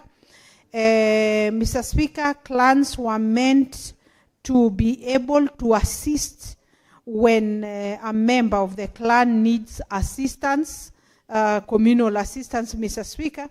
And so we have you know, very good cultures and traditions that needs to be protected. Of course, there are harmful traditions that we need to let go, Mr. Speaker. In this house, people have spoken about FGM. These are some of the things that are not helpful at all, and we must let go, Mr. Speaker. Mr. Speaker, I want to tie my contribution to the issue of the International Women's Day, Mr. Speaker. And let me take it on the floor of this house and really be proud of my community, because we have come a long way, Mr. Speaker. The Ma community, Mr. Speaker, has given women a chance in leadership. It is viewed as one of the very conservative communities. But I can tell you, Mr. Speaker, as conservative as we are, our men, our women, our young people have respected their women leaders. Mr. Speaker, the Ma community today can pride itself as a community that has elected women in single constituencies, Mr. Speaker. Not just for the women representative seats, Mr. Speaker. In fact, today, Mr. Speaker, if you tell me to go for the women representative seat, I will not go for it. Because yes, I will not. Because my community has given me a chance to contest against men in a constituency, and I have won. Not once, not twice, Mr. Speaker. And so, Mr. Speaker, and after my election, being the first who was elected, the Maasai community has elected 3 other women. Naisula Lesuda in Samburu West, Sarah Lekorere in Laikipia North, and Agnes Pareyo in Narok North, the seat that used to be held by the Maasai kingpin, Mzee Olendimama. I mean, the Maasai community has moved and made strides in terms of giving women an opportunity, Mr. Speaker. And so, Mr. Speaker, when I hear people say, oh, you know, Maasai women cannot elect a woman governor, who said that? My community has been electing women, and they will elect women governors. They will elect a woman president. You know, they value their women, Mr. Speaker. Mr. Speaker, let me also take this opportunity to correct a notion that has been there, you know, in the Kenyan society about our culture. You know, I hear people, since the time I was in school, since actually high school, I used to hear people say, oh, you know, you Maasai women, when a man comes to put the spear outside, then now you belong to every man who brings a spear. That's not true. That's not true, Mr. Speaker. This culture was meant to give a visitor, you know, his position in society. You will identify, Senator Cherargei, that your age mates, when you come to the community, you'll ask about your age mates. Then you'll be shown that's the house of your age mates. Not to go and take his wife, but so that you are given accommodation, you're given food. No, Mr. Speaker. And so, Mr. Speaker, let people not try to explain traditions and cultures that they don't know. Mr. Speaker, that is why in my community we don't have street children, because everyone gets accommodated in the society. That's even the poor. You will not meet a Maasai poor man or woman in the street, because we have a way of taking care of our own. We take care of our poor, we take care of our young, we take care of each other in the categorizations that society has given to accommodate everybody. We take care of a visitor when you come, because we will place you somewhere. Mr. Speaker, I seek to support. Thank you very much. Very well. You know, I was really enjoying that Maasai culture and what women do. Thank you When I thought you would be asking for some more time, I was tempted even to give you more time to listen to that story. But then let's now listen to Senator Maina Veronica.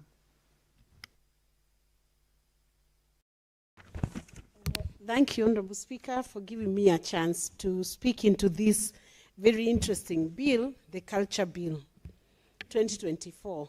And I want to really thank the originator of this bill. I see it initially came from the National Assembly and now has been adopted by our majority leader.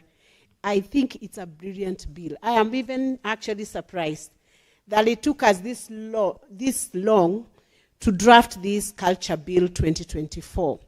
Honorable Speaker, I am surprised because if there is anything that Kenya would have needed even before this bill was enacted, this would have been the bill that we would have needed. And why do I say so? Because, Honorable Speaker, if you look at Kenyans, they are very proud of their cultures. We disagree on certain things about how we deal with the tribes, but every grouping is very, very proud of their culture. And Mr. Speaker, using this bill, if we had the geniuses who have drafted this bill, the same genius should show Kenyans how we can draw some economy out of this bill. Because if there is something we have not utilized in this country, is the beauty of the cultures that are in Kenya. Honorable Speaker, if I could remind you, and to avoid being too selfish, because I'll come back to the Kikuyu culture, let me begin with the Turkana culture.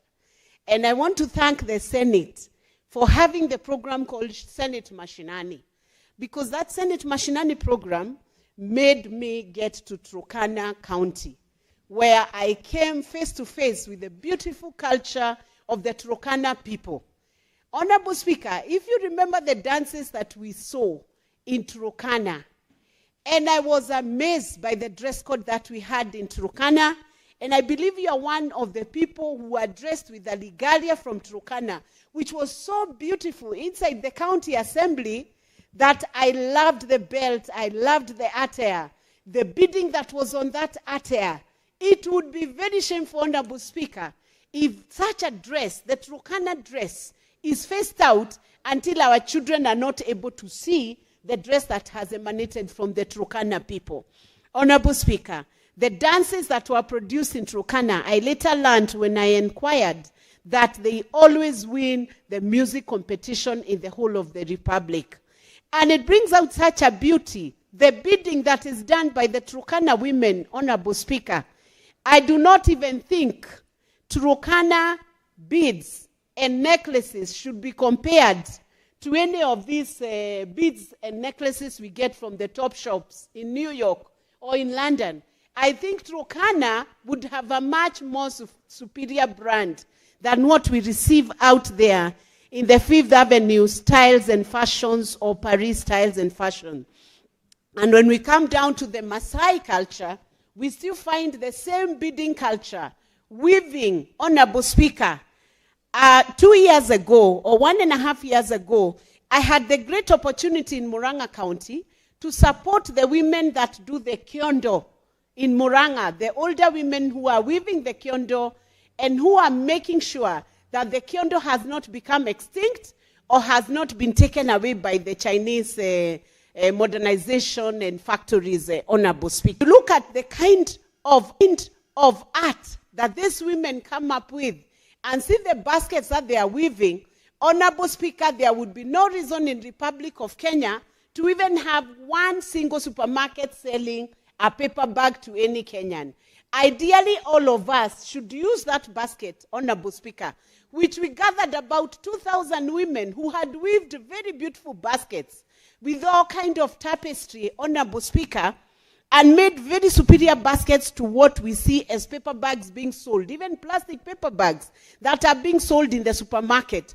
So it's high time, Honorable Speaker, that we made use of this bill to ensure that the culture, the art, the language, the beauty of everything that has come around ecological space, geographical space, the common ancestry that has been defined as the community is utilized towards making sure that our culture pays back for the richness that it has displayed in terms of beauty, in terms of uniqueness, in the giftings that God has given to different African people to be able to manifest such gifts and such a rich culture.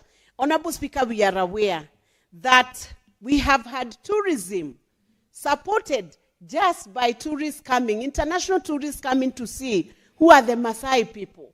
What is the Maasai culture? How do they live? How does a Manyata look like? How does a Dingira look like, Honorable Speaker?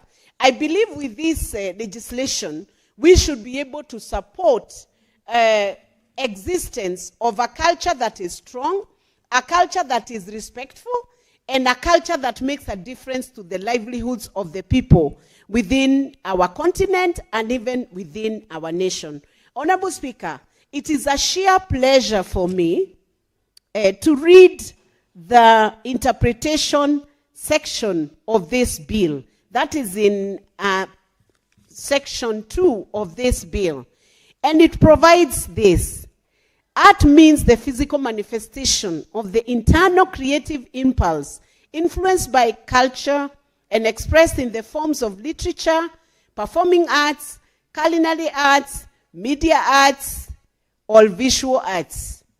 And then, Honorable Speaker, it goes down to say cultural property means property which on religious or secular grounds is specifically designated as being of importance for archaeology, prehistory, history, literature, art, or science, and which belongs to the following categories: rare collections, products of archaeological excavations, elements of artistic or historical monuments, buildings and architectural designs, objects of ethnological interest, original works of art and engravings, rare manuscripts, archives, articles of furniture, and musical instruments.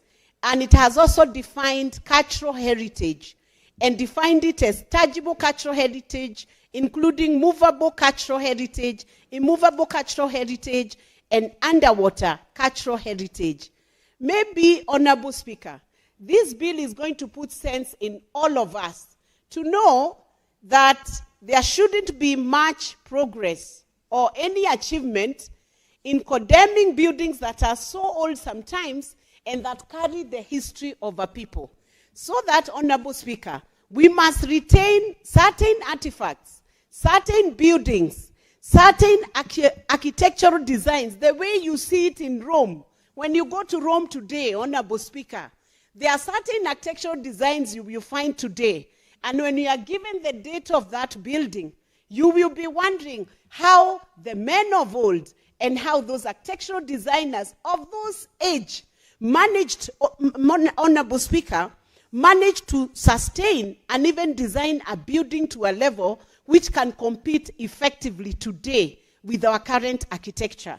And maybe culture is a way that we will also discover God in the creation. Because when you see what was designed in Rome, maybe 200 or 300 years ago, you will be shocked to compare the architects in those days and the architects in today's world. And that is when you'll be able to see clearly God had really given them a gifting, and that gifting could even have been more superior than what we have today. And hence the need for us to preserve the cultures and the architectural facts to prove that nature can gift human beings in such a marvelous way, Honorable Speaker. And we know, Honorable Speaker, if we allow the destruction of this cultural heritage and cultural artifacts, we will never be able to glance into the history of the past. And I remember, Honorable Speaker, a visit we made to the Danish Parliament, Honorable Speaker, and there was a painting on the wall which was shown and could not be removed, Honorable Speaker. When we were given the story of the painter who did that building, we were told that the painter, when he was asked to paint the Parliament then, he gave one condition, that as long as they accepted that that painting would not be removed from Parliament, and they signed a contract to that effect. And because they understand contractual obligations, he proceeded to paint. Unfortunately, what he did, he went and painted little snails, little snakes, little frogs, little animals who are not necessarily very interesting animals. When they came around to inspect the building, they noticed in the painting there were snakes, animals, and when he was questioned why he had done that, and they wanted to withdraw the contract, he said, because the people who work in this building are very much like the animals I have painted on this wall. And because you signed a contract, you cannot remove the snails, you cannot remove the snakes, and that stands as evidence of the work, the artwork that was done many thousand years ago, hundreds of years ago in the Danish parliament, Honorable Speaker. And it shows the creativity that was then there, and the comparison, the literature of how that artist compared politicians to then, over 300 years ago, and how they compare today. Honorable Speaker, I want to congratulate the mover of this bill, Honorable Speaker, because of the genius that is in this bill. And I want to say this about the Republic of Kenya. There are many cultures. Every time I attend a Rorashio function in Kikuyu land, it amazes me the dress code that is worn, the instructions that are given to the young man and the lady who is getting married, the kind of rituals or rites that they go through over that season or over that function, Honorable Speaker, speaking into the past. And I would want to single out one culture that we need to emulate and even retain within our republic, Honorable Speaker. The African culture came with a lot of honor. One of the things that I have not seen emulated in this bill or restated in this bill is the culture of honor. If you could ask me one item that I would want retained and protected by this bill, for me I would say, for the young people and the older, even the older people, we need to find a way of amending this bill to say we want to retain a culture of honor. Because we know the African culture had this tradition. They honored the elders, and the elders knew their place, and they did the right thing. They gave them so much honor that long time ago, Honorable Speaker, when I was very young, if I boarded a matatu and I had a seat, and an older person walked in and could not manage to hold themselves to that, you remember that place we used to hold? Honorable Speaker, I would cede my seat to the older person to take up that seat. That culture of honor, unfortunately, is gone. You will find a pregnant woman queuing somewhere. She's the last in the queue, and nobody is giving her that culture of honor to give her precedence in that queue. If there is a way we can introduce that specific clause so that we can say it's official, let's retain the culture of honor, let's retain cultures that are useful to the people of Kenya, I would believe it would be the right thing to do so that we are able to tell the world that if you want to understand the culture of honor, even honor to our elders, honor to Honorable Speaker, if we retained that culture, you would have fewer schools burning. You would have fewer older people complaining about their children and their young ones. You would have less fights in the families because the pecking order would be very clear. So, Honorable Speaker, I also want to speak about cultures that are harmful. In this day and time, when we are just about to celebrate the International Women's Day, we must also admit there are some cultures within African setup which are very harmful. Maybe we need to mention the FGM, female genital mutilation, cultures that are harmful, cultures that put women in jeopardy, cultures that are grievous, cultures of hurting women and children.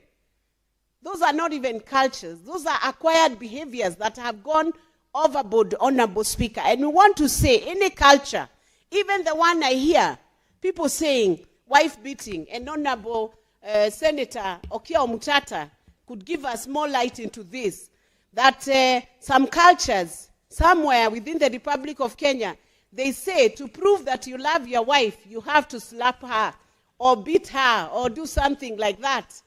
Those are cultures that are not acceptable. and nobody should vent such a culture in the name of this cultural bill. So this cultural bill should define the do's and the don'ts. And any culture that demeans, indignifies, any culture that pushes women to the corner, that is not acceptable, and we will not allow anyone to trend it as African culture. Let me remember this lady in Kisiland who went for the funeral of the husband whom they had separated with. And she did an honorable thing to take her children to go and give the father of these children a befitting final rites. She went there, and when she got there, somebody insisted that she had to fulfill a certain culture of throwing soil into the grave. And when she declined to do that, you remember the videos that circulated. She was chased into the bush. She was beaten up. I think they almost wanted to bury her. The chiefs were there. The administration was there. The church was there.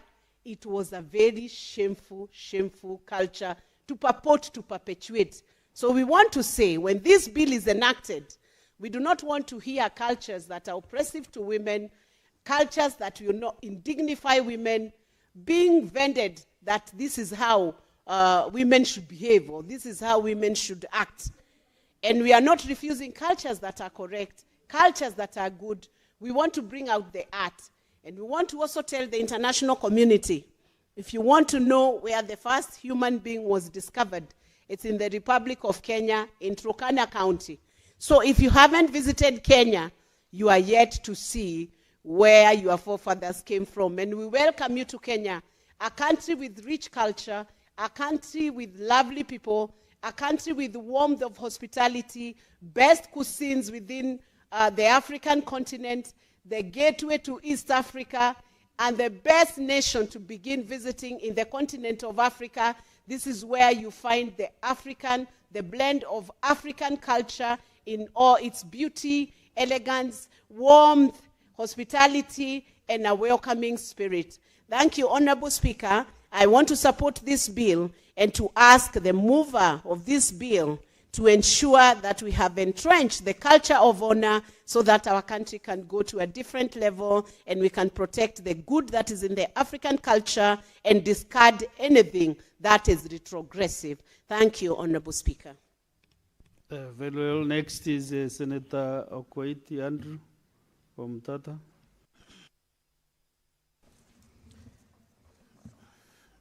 Mr. Speaker, sir, thank you for the opportunity yet again to contribute to this bill on culture. It is an important bill, and I congratulate the sponsor of the bill. However, I would pray that the bill be expanded to the modern days. Culture is the way people give meaning, the way people understand their environment, the way people operate in their environment, the way people live. In my constituency, at Kakapel Hills, in Teso North, we have got the prehistoric cave paintings, the only ones that have been known in this part of the world, in those caves. Now, Mr. Speaker, sir, when you go to that cave and you look at these prehistoric cave paintings, you will notice that the people were reproducing their way of life at the time. They were reproducing the animals, whatever they were doing at the time in those prehistoric days. They have got symbols that are yet to be deciphered that are in those rocks. And I want to look at that aspect of culture, not as an invitation to look at the past, but an invitation to engage with the present and to look at the future. Clearly, I want to look at science and technology as a core component of culture. Today, much as it's impressive to look at the past, to look at the traditional dances, to look at all those things, and traditional and indigenous knowledge, we need to embrace science and technology as the cornerstone of our culture today.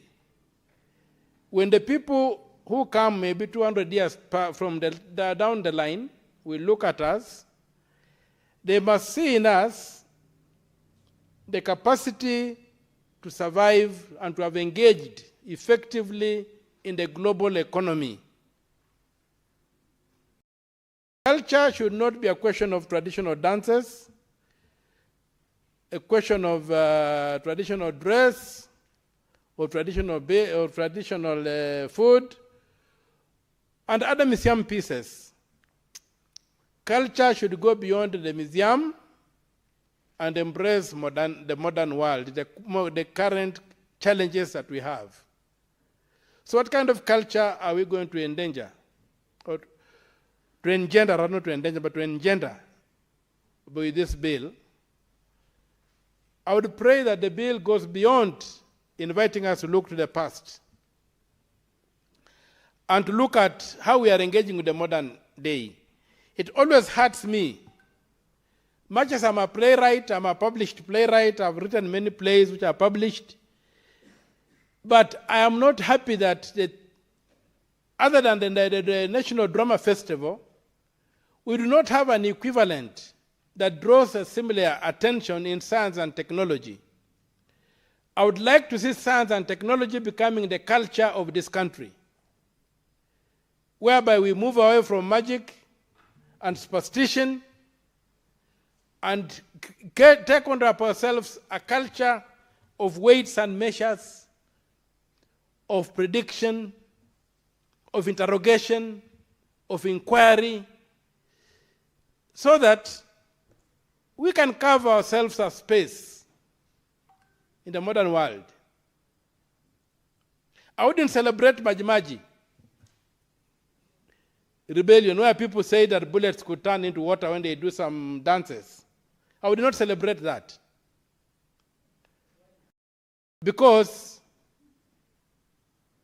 it resulted in their being crushed and killed.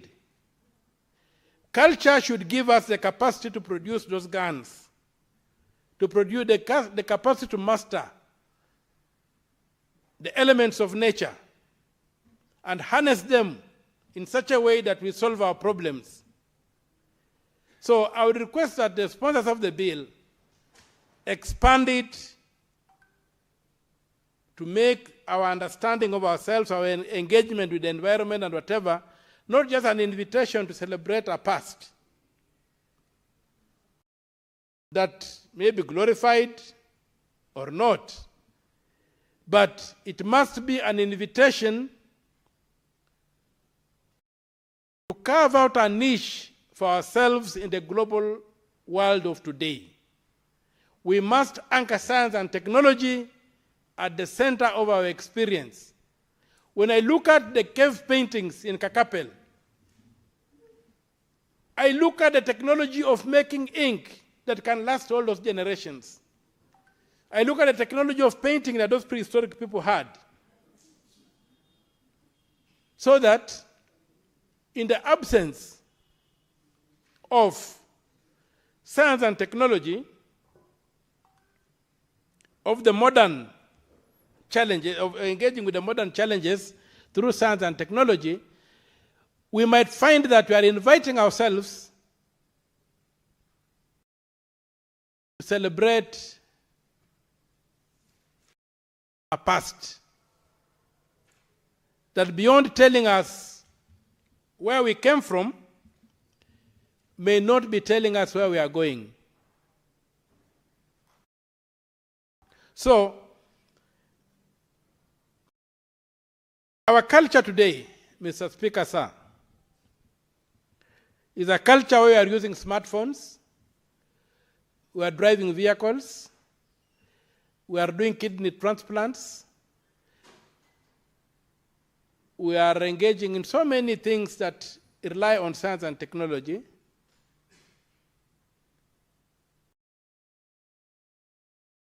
And unfortunately, of all those things, maybe 99% we consume without contributing to their production. Just as I look at the people who lived in the Kakapele Hills, when they painted their environment, what they were doing, how they were surviving, today, if I was to go on a hill and paint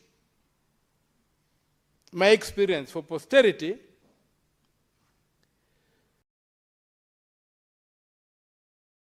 I might lack much to paint that is original in terms of my own experience. If I paint a smartphone, if I paint a pair of glasses, if I paint, whatever I paint, the science and the technology in those things will not be something I own. So I would love that this bill on culture, we expand the understanding of culture as being a way of engaging with our environment in the modern times. And if you have to look behind, we look at the past, we look at the past to learn about engaging with the future, about conquering the environment, about, or rather not even the word environment, maybe the better word would be ecology, about existing properly in our ecology. And so, Mr. Speaker, sir, I plead with the move of the bill to expand its scope, to revise it, important as it is. It's inviting us to look back without challenging us to look forward. As we look back, we must look forward. We must create a culture of producing what we consume. If you have to learn anything from the past societies, is that they were virtually not dependent on others. So consuming what we produce, our autonomy, our ability to manage our societies, our ability to engage and conquer our environment, and maybe to participate effectively in the ecologies that we find ourselves in, so that we don't look at culture as something that is caught in a time warp, like we are looking at a movie of the past, or we are engaging in a play of the past. I would like to see that we create sustainable economies. We create a culture of rule of law, obeying the law, being stable. If we look at our African traditional religions, and we are told that the purpose of morality was to create a ritually neutral society, a society that did not need rituals to survive, a society that could allow life to be transmitted, then we must come back and ask ourselves, how are we running our modern states? Is the Kenyan state, is the culture within the Kenyan state a culture that allows life to thrive, or is it a culture of death? What values are we imparting in our society, right from the school, the curriculum, and what have you, so that if we are able to develop a society whereby we want to make the rule of law supreme, we want to ensure that we can procreate and pass on life, then we must be beginning to engender a culture of consequences. And let us go, if we have to look into our traditional societies, let us look at what values there were and how we can borrow them for the modern world. But let us not look at our culture in terms of our past cultures and celebrate them just in terms of attire, in terms of music,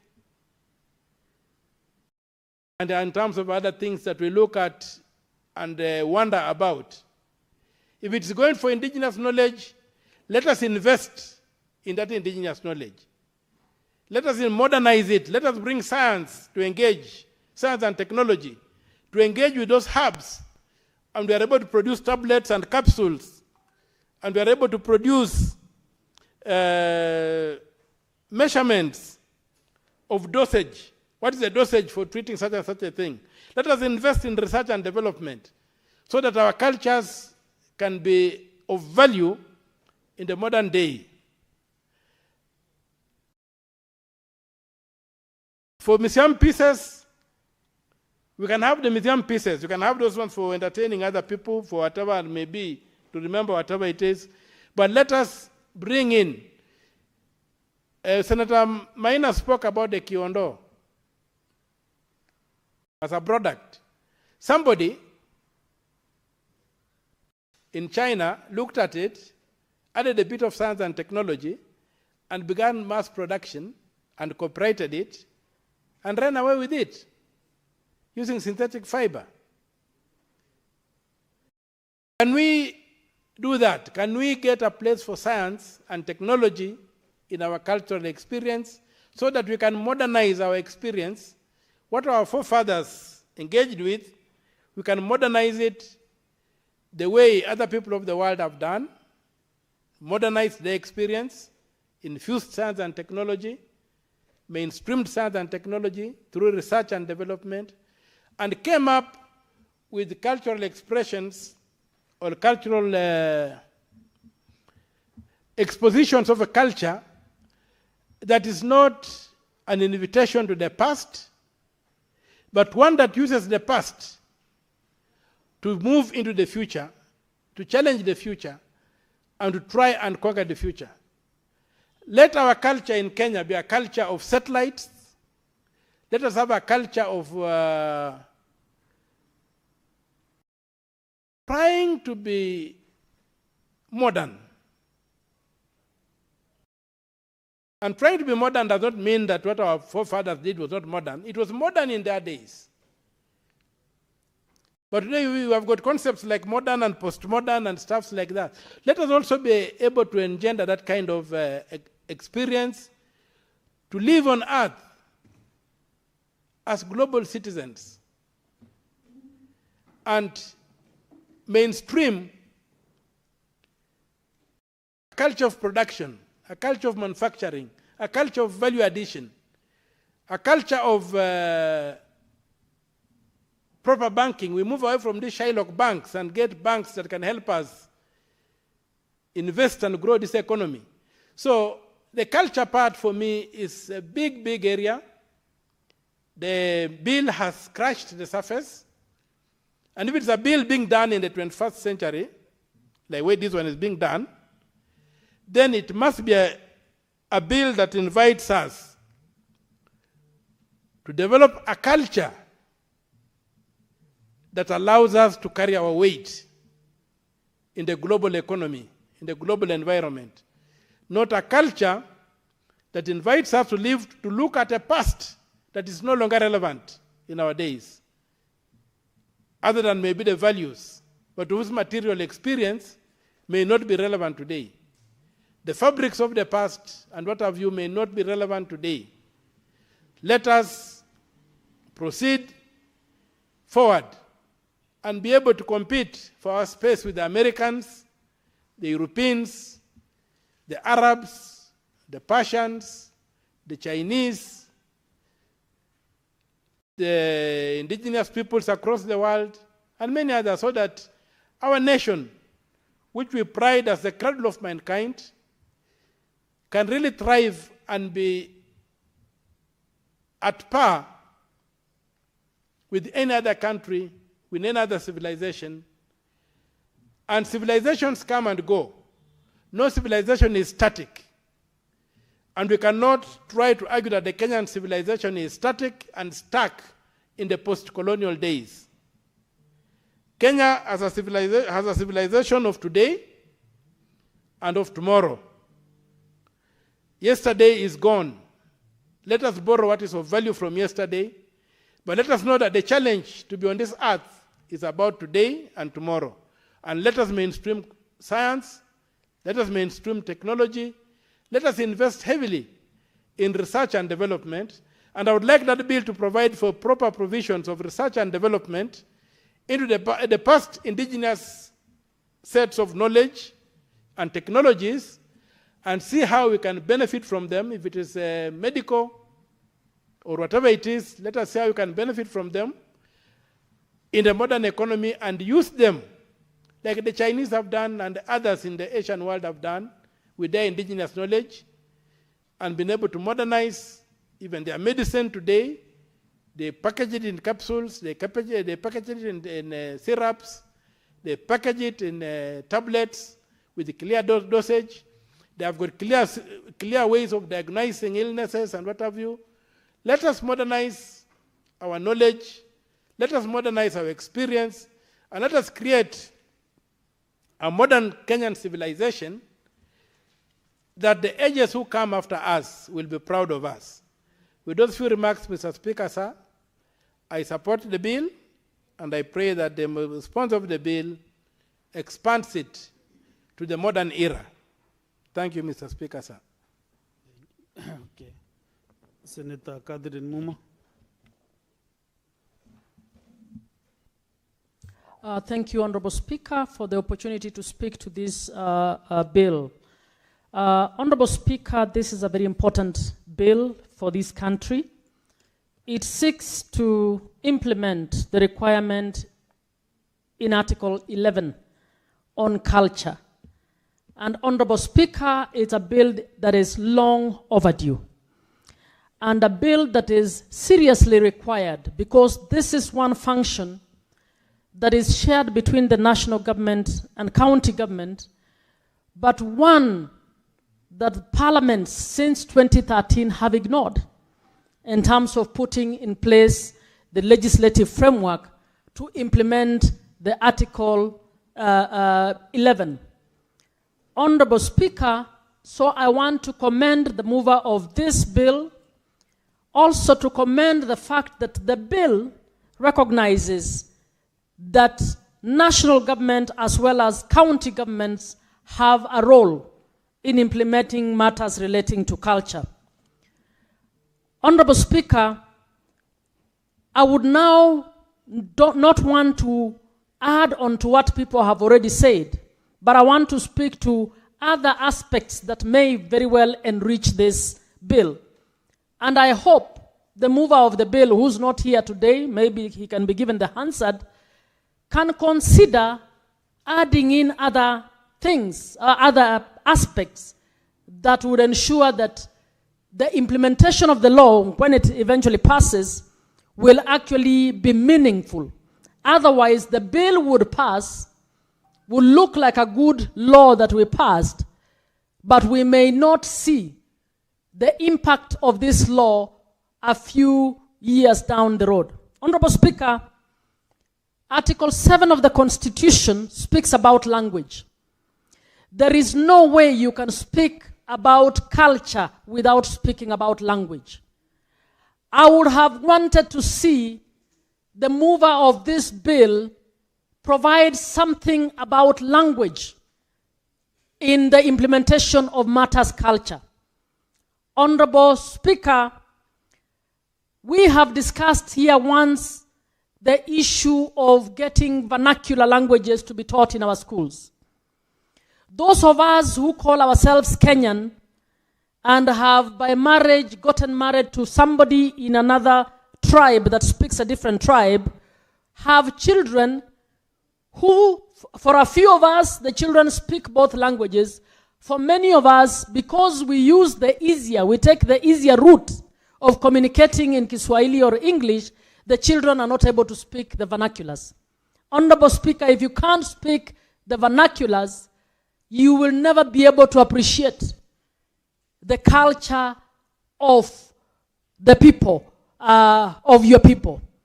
If I can use your example, assuming your daughter is not able to speak Meru, your daughter will not be able to have a good conversation with her grandmother or great-grandmother, who is herself the transmitter of the knowledge about the Meru people. So I would have wanted to see a few clauses implementing Article 7 and seeking to enforce the use of vernacular language. And Honorable Speaker, I have said before once that if we encouraged, even within Nairobi, to say we can have as many schools, one can teach up to 4 vernacular languages, another one, other languages, to ensure that our children, even the ones in the urban areas, have opportunity to be able to learn the vernaculars. And if they have the opportunity to learn the vernaculars, they will be able to appreciate the culture better. Honorable Speaker, culture also speaks to heritage. And the bill has spoken to matters heritage without going deeper to see how we can actually ensure that our culture and heritage is preserved. I would have liked to see a clause that speaks about museums and how we will invest in museums as a way of keeping the historical record of our culture and so on. Honorable Speaker, I would have recommended that the mover considers a fund being set up to actually link the history departments of our universities to the different communities so that we can have the histories of the different communities being recorded and being kept. Speaker, you're not listening to me, you're being disrupted by the other speaker. I'm making a very important point here. Honorable Speaker, if we preserved how are we going to preserve our knowledge? Is it through traditional dances? No. We need an actual record. When you go to Asia, you actually go to places where you can see a record of this culture. We need to fund our history departments in the different universities to actually assist us to do that recording. And if you're talking about over 53 communities, some of them with, like the one I come from among the Luya, with 16 sub-communities, among the Kalenjins, a few more sub-communities, we will need a way of getting to support these communities to have a record of their cultural heritage put within museums so that that culture is not just recorded for the community. So that a child going to any university can go to the library or can go to a museum and will be able to learn about the Turkana, about the Kikuyu, about the Maasai, and so on. Honorable Speaker, we don't resource our universities on research very well. This would be a good opportunity to support the universities to be able to do this kind of thing. Honorable Speaker, culture is not just about the dance and the dress. There are many other things, and if we choose to record, I foresee, for instance, I think the lady senators who I have spoken to will recall that last year I tried to recruit you so that we can all find the traditional women within our communities to have a meeting with them so that they can tell us what sex education looked like in their communities. And why was I interested in getting to know what sex education looked like? This is because, Madam Speaker, the Ministry of Education has refused to allow sex education to be taught in our schools on the guise that this should be taught by parents and it is something that should inherently be taught from the communities, or it should be taught by the church. Honorable Speaker, you and I know that that is not happening. So if we recorded to find out what sex education looked like among the Luo, among the Kikuyu, we will be able, picking from these communities, we will be able to construct a good curriculum that we can say, these are the key things we have picked from our own communities. which we would want to be taught to our children. And I would urge that our history departments, I go back to that, be facilitated to help us to do such recordings. Honorable Speaker, there is also the recording of our cultural medicine. I'd like to tell colleague Omtata that our culture was embedded in science. So science is not about future. Honorable Speaker, if I have a cold today, the other day I gave a colleague here who had a very bad cold, something called Mwonyi from Kakamega Forest. And Senator Muma, are you a certified herbalist to dish out herbal? Honorable Speaker, I'm not a certified herbalist, but I have always been given this Mwonyi, and it works.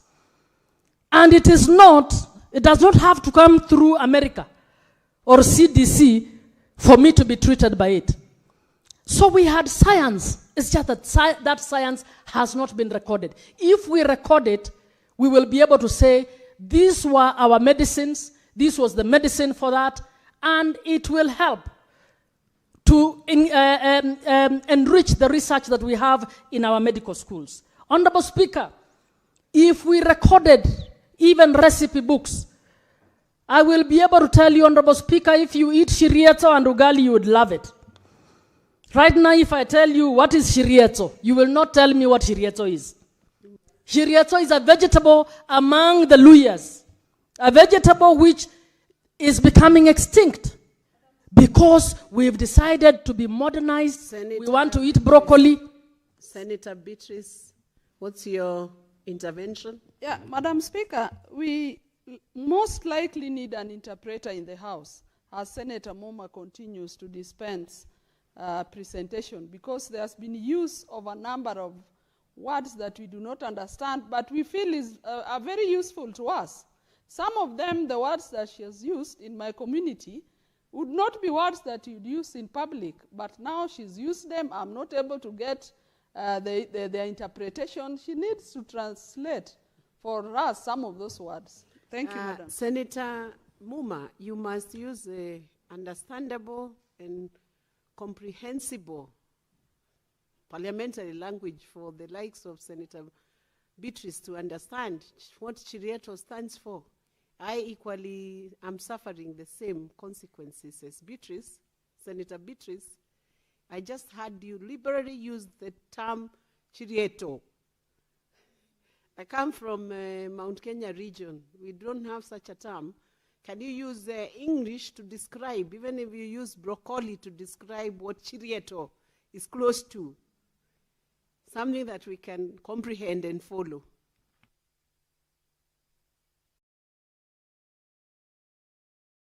Honorable Speaker, Honorable Beatrice's complaint and your complaint just makes my point.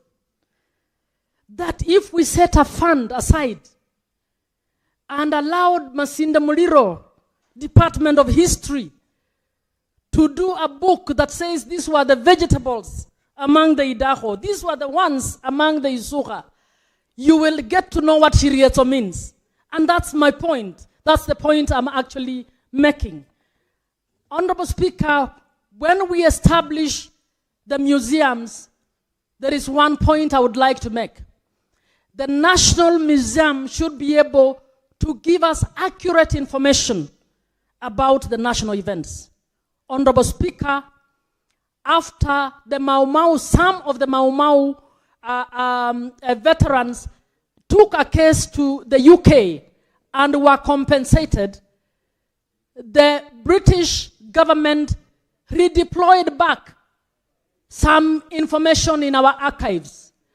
And if you look in those archives, Honorable Senator, Honorable Speaker, you would find that the Mau Mau is erroneously felt to as though they are people from one community.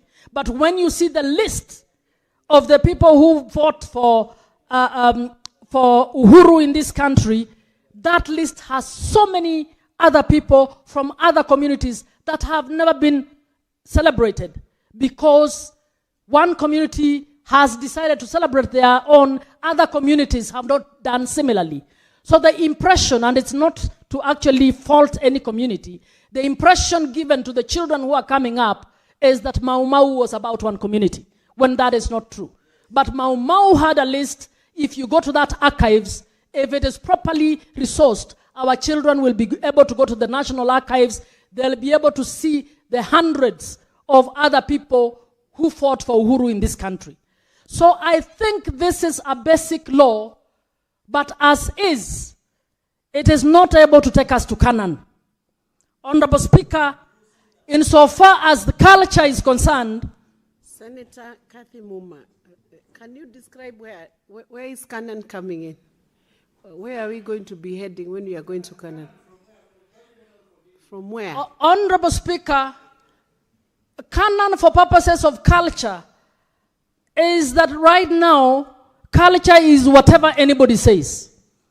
But if we historically follow, put in place the resources to be able to put all the things I have said in place, to be able to come up with proper recordings, our children, our children's children, our children's children's children will get the same information about the Kikuyu, the Luya, and the others. Honorable Speaker, I would have liked to see this bill also talk about investing in film for Kenyan as a mode of preserving our culture. Honorable Speaker, other countries, other communities, other cultures world over use film and theater to actually communicate the cultural events, their cultural heritage, and their cultural history. It would have been good to also involve an aspect of investing in the Kenya Film Institute, and to actually encourage the setting up of the film industry and theater across the 47 counties and nationally for us to be able to do.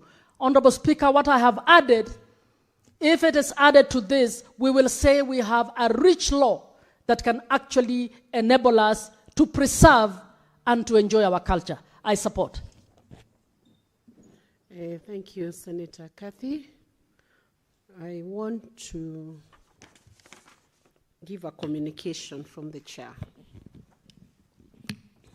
On a visiting delegation from Rutune Junior Secondary School, Honorable Senators, I would like to acknowledge the presence in the public gallery this afternoon, a visiting delegation from Rutune Junior Secondary School in Mukurweini constituency, Nyeri County.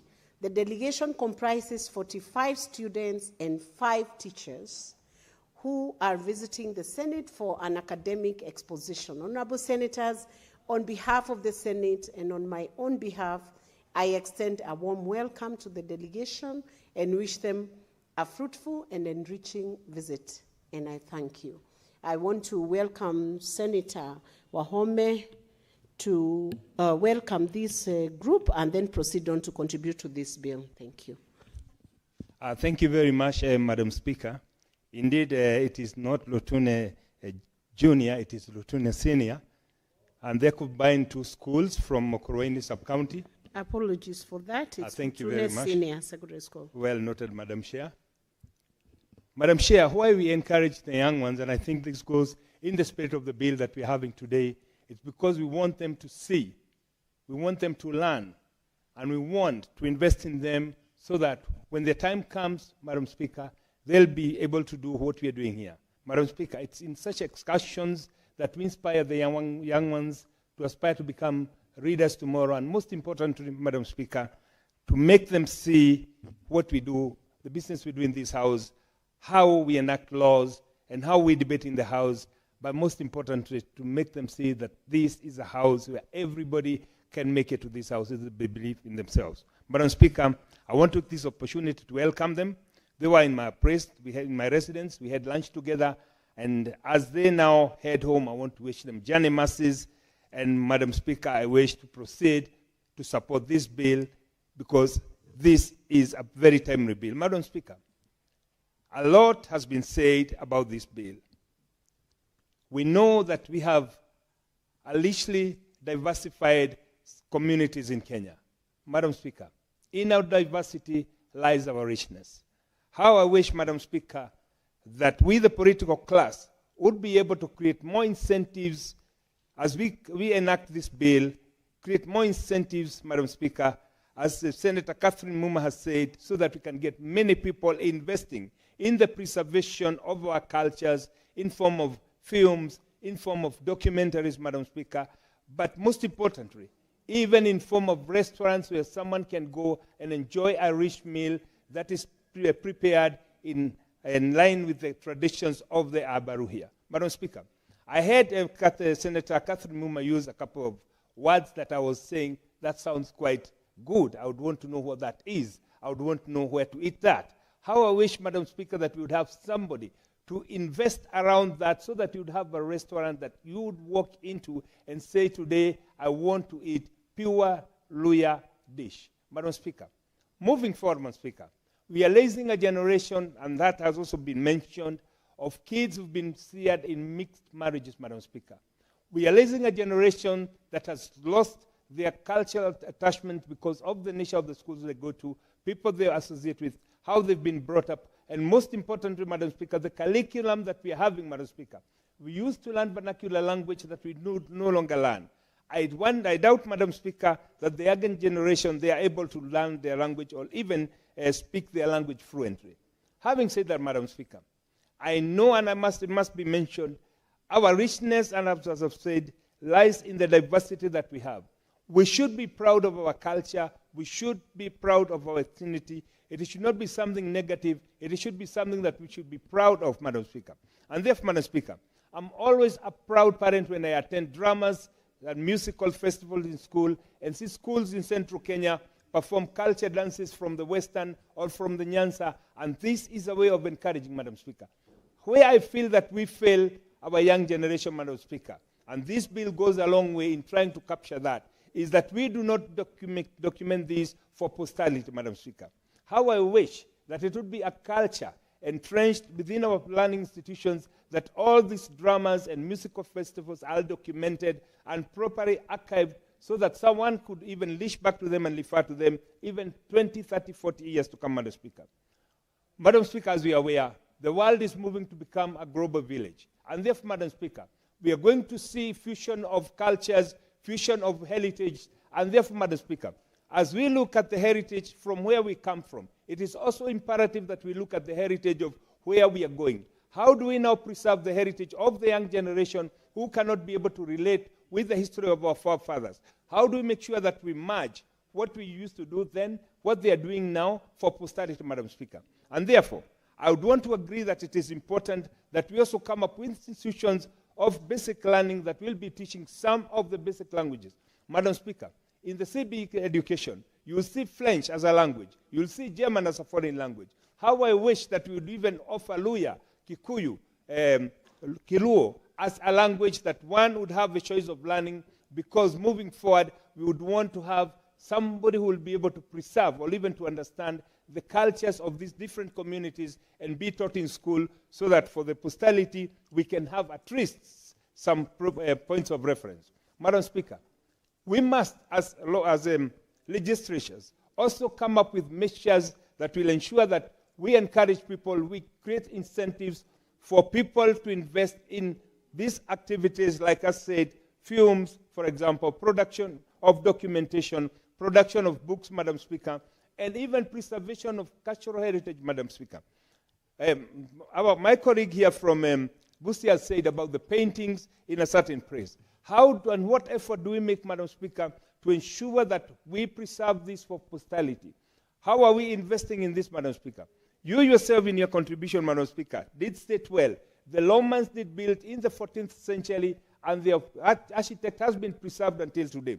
What is it that we are doing to preserve our huts that were built in a traditional way? What is it that we are doing, Madam Speaker, to preserve our cultures that were practiced by foreparents? Madam Speaker, what we must do is to ensure that we create not only a fund, but an incentive, Madam Speaker, including tax relief for anybody who invests in an activity that will promote the culture and the heritage of our nation, to be given tax relief so that we can encourage many more people to invest in that. Madam Speaker, it is also imperative that we look at the divergent approaches that we have, and now the cupping culture of new families, and this has been prompted, Madam Speaker, by the intermarriages that is happening across the nation, but most importantly also the academic approach that we have, Madam Speaker. In our time, we used to learn vernacular from standard 1 to standard 4, and therefore every child could read or could speak their vernacular language. Now, Madam Speaker, we have a new approach that puts more emphasis on competence-based, Madam Speaker. We have people who are pursuing arts and creative arts and sciences. And, Madam Speaker, we must, around this also, come up with an approach, entrench it in our curriculum that will ensure that we do not lose the variable culture that we have. And as we encourage the integration of our nation within the East African community, within the global settings, we must also be wary not to lose what we already have, Madam Speaker. And therefore, Madam Speaker, I would want to say the proposal of this bill, Madam Speaker, it is very, very important, but we must go a step further and look at how do we create resources to ensure that we preserve the culture, we make sure that we document it properly, we produce films, Madam Speaker, but most importantly that we also encourage investors, Madam Speaker, who will be able to come up with restaurants, will come up with theaters that will be producing pieces that are meant to show what a particular community is supposed to be doing. But that, having said that, Madam Speaker, it must also not be lost to us that we have a totally new generation that also have their own heritage, that they have developed their own culture. And this, Madam Speaker, we must get away of marrying what they are doing with what our forefathers used to do, so that we can have a platform for the future generation to see how they'll do their things. Madam Speaker, as I wind up, I would want to say that it is very, very important that we promote the activities in schools, right from lower grades, where people practice not only their culture, but also what other communities are doing. And I'd want to commend those teachers who make their students present drama pieces or music or folk songs from other communities, because this is one of the best ways that we can fight the biggest enemy of this country, which is tribalism, while at the same time promoting integration, not only at regional level, but also at national level, as we are looking forward to integrating Kenya in the global arena. Madam Speaker, I support and yield my time, my less of the time, to my colleague. Thank you, Madam Speaker. Thank you, Senator Wamatinga. Senator Beatrice Akinyi Ogola. Thank you, Madam Speaker. Madam Speaker, I rise to support this bill and to say from the word onset that this is a very progressive bill that must be enriched, that must be enlarged, that must be made very comprehensive, Madam Speaker. Madam Speaker, culture is a way of life, and a way of life need not to be retrogressive. When you talk about culture, a number of people think you are talking about long-time traditions, you are talking about retrogressive practices, Madam Speaker. But, Madam Speaker, culture is the foundation of any family. Culture is the foundation of any community. Culture is the foundation of any nation. And our culture as a people need not to be very simplistic, Madam Speaker. Madam Speaker, a long time ago, in the olden days, culture was passed on from generations to generations. Madam Speaker, that traditional cultures that our communities had has been interrupted or has been revolutionized because of going to school, because of modernity, because of education. And rightly put so, when you look at the cultures that our communities had, those cultures reflected on the national values that we have even as a country.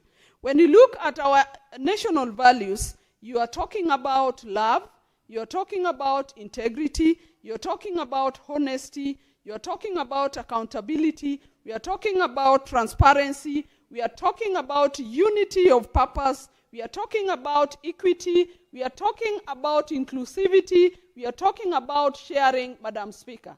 And all these values that we see in our constitution, the Kenyan constitution, reflect on our culture as a people, as Kenyans. Madam Speaker, just reflect a prominent culture that Kenyans have, especially when we are struck by tragedy, like we just had the tragedy we have where Honorable Ngeno, we lost Honorable Ngeno and a number of Kenyans in one tragic helicopter crash. Madam Speaker, we did not see people mourn as a community. We saw Kenyans mourn together.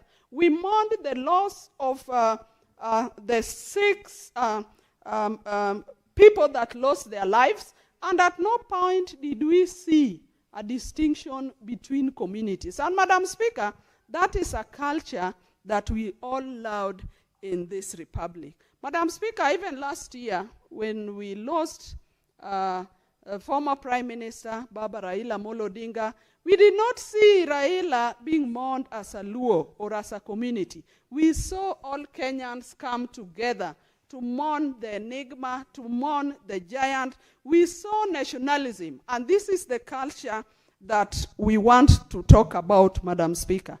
Madam Speaker, culture is an identity for every community or for every family. Culture is identical in terms of even the languages that we use, the different dialects that we use, that we do not need to see negatively, but we see them as an identity of regions based on our environmental placing. Culture is even seen in our religions, in the different religions we have. And Madam Speaker, that is another good aspect that Kenyans have. That when we go to churches, Madam Speaker, we see all communities go to churches. We see one community, many communities, all the communities go to a church, whether Seventh-day Adventist, whether Catholic, Roman Catholic, whether Protestant, and in the churches we just see Kenyans worshiping their Lord. Madam Speaker, culture is a way of bringing order, Madam Speaker. Madam Speaker, in my community, the Luos, a number of our former families were polygamous. And when you went to a Luo home, you could see order. Speaker. Madam Speaker, different communities had different cultural entities that were respected. Look at the elders. In my community, the Luo Council of Elders, and I know a number of communities had. Madam Speaker, I'm a member of the Energy Committee, and when we went to Turkana for the public participation over the Turkana oil, I loved the aspect of the recognition of the people of Turkana of their elders. I only forget the local name by which they were referred. But Madam Speaker, such recognition bring respect, bring order, bring discipline to a people, because you must recognize one or some of your own. Madam Speaker, there are cultural sites all over in our communities. For example, in my community and in my clan, we have the Gor Mahia, legendary grandfather, that we have a site for the Gor Mahia. That is just a recognition of the outstanding people we have. We have people like, we have the Ramogi Hills in Siaya, where we believe that our great-great-great-grandfather came from. Those are aspects of cultural sites. I'm mentioning this because a number of communities have those cultural sites, and they must be recognized, they must be preserved, and they must be protected. Madam Speaker, I also support the fact that this bill mentions the issue of compensation of royalties. Madam Speaker, communities deserve payment of royalties. One, it is because it is the communities that have preserved and protected some of these sites and the natural resources that we have. And Madam Speaker, the communities have a lot of attachment to all these natural resources that they have preserved. Madam Speaker, as I end my presentation and as I support this bill, I must mention something that is very critical, that is developing as a culture in this republic. The culture of hatred of one, the culture of mistrust, the culture of disrespect, the culture of corruption. Madam Speaker, it amuses me that whenever we speak everywhere, each party points at the other as the corrupt. We say so-and-so is corrupt, the other person points at your entity as corrupt, and everybody seems to be talking and castigating corruption. Then as Kenyans, we need to really address this issue of corruption. If we really are all out and talking ill of corruption, why do we all of us talk about corruption? Madam Speaker, you know, in this Senate, we have been offended where governors point to us as corrupt. We equally point at them as corrupt, and we have all reasons. In the society out there, everybody is pointing at the other as corrupt. Why don't we as a nation address this culture, this bad culture of corruption? And Madam Speaker, I end my presentation by saying I support, and I want to say that this bill must be enriched, that as Kenyans we must develop cultures that are useful to us all, that will take us to the next generation. Madam Speaker, I support. Thank you, Senator Beatrice. The mover of this motion is not in the House right now, so we will defer because there are no other senators wishing to contribute to this motion, so it will be deferred for the mover to reply to the motion. I will give a chance, and first of all take the discretion to reorganize the order paper and give an opportunity to Senator Okiya Omutata to give a notice of motion, though that had been dispensed with. I'm exercising that discretion to allow him to give the notice, and then we will resume back with order number 9. Yeah, thank you. Thank you, Madam Speaker. My notice of motion is on the provision of IFMIS reports for county governments to the Senate.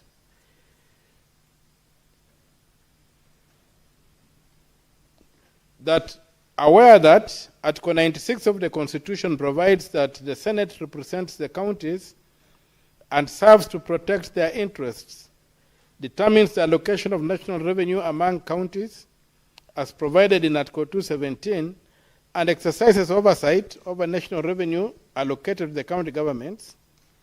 Further aware that in the case of the Senate, the Council of Governors and 6 others, petition number 24 and 27 of 20, there's an error, Madam Speaker. It is giving us 2029, it should not be 2029. I think they will correct it. What's your point of order, Senator Cherargei? So, Speaker, in giving of notice as per standing orders of the Senate, the giving of notice is read as is, not of ought to be.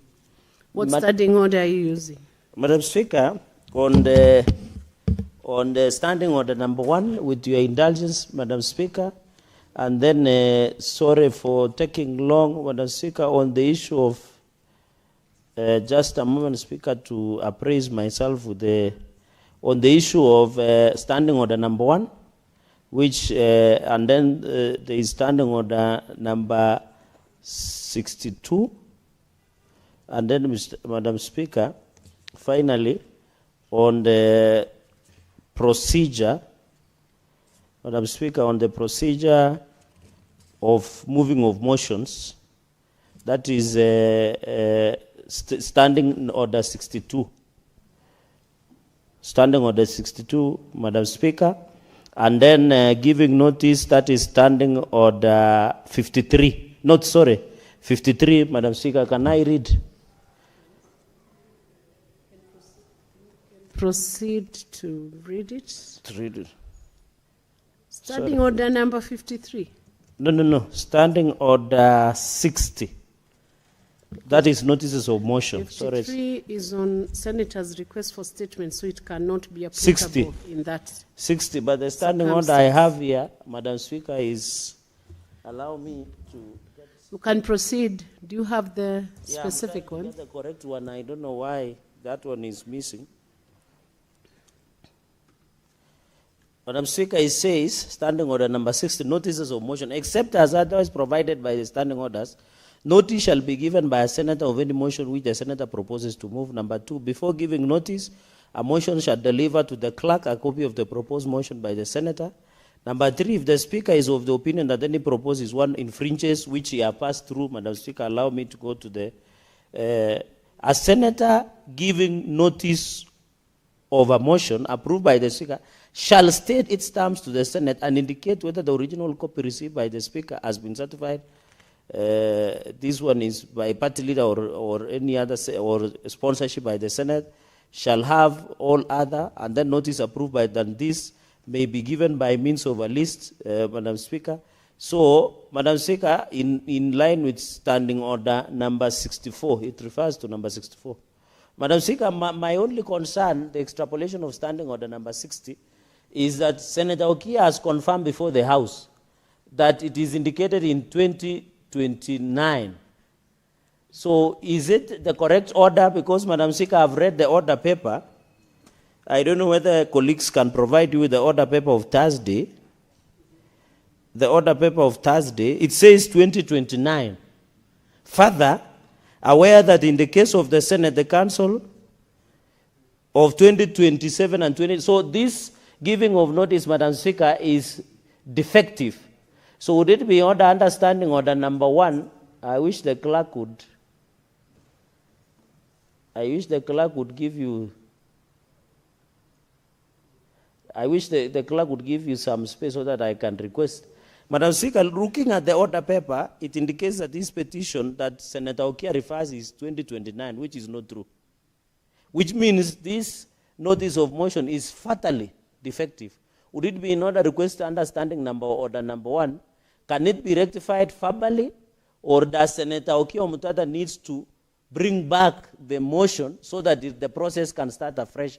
Because 2029, I think to me, because he's referring to a legal petition, Council of Governors petition number 24 and 27 of 2029, which is not true.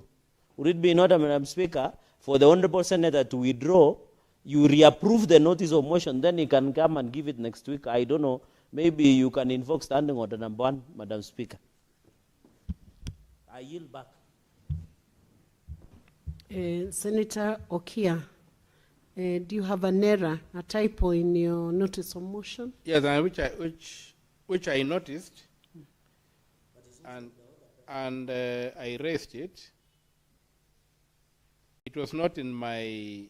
I don't have noticed it because it was not in the motion I gave the Speaker. That's not the date of that judgment.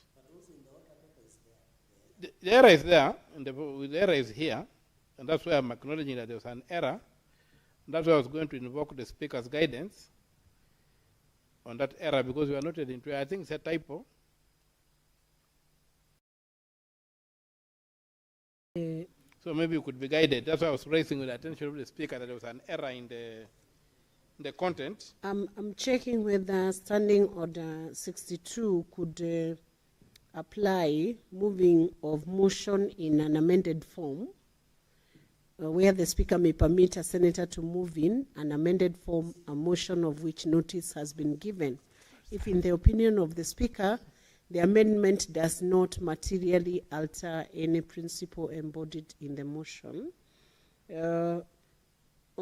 Honorable Senator, in view of the fact that it cites a petition number 24 and 27 of 2029 consolidated, that error may need to be corrected, because then the 2029 year does not is not yet, it doesn't exist. So it sounds like a material description of the petition, so it might help for you to amend the notice, which the Speaker would be amenable to allow you to take time and amend it, and then it can come back into the order paper on Tuesday.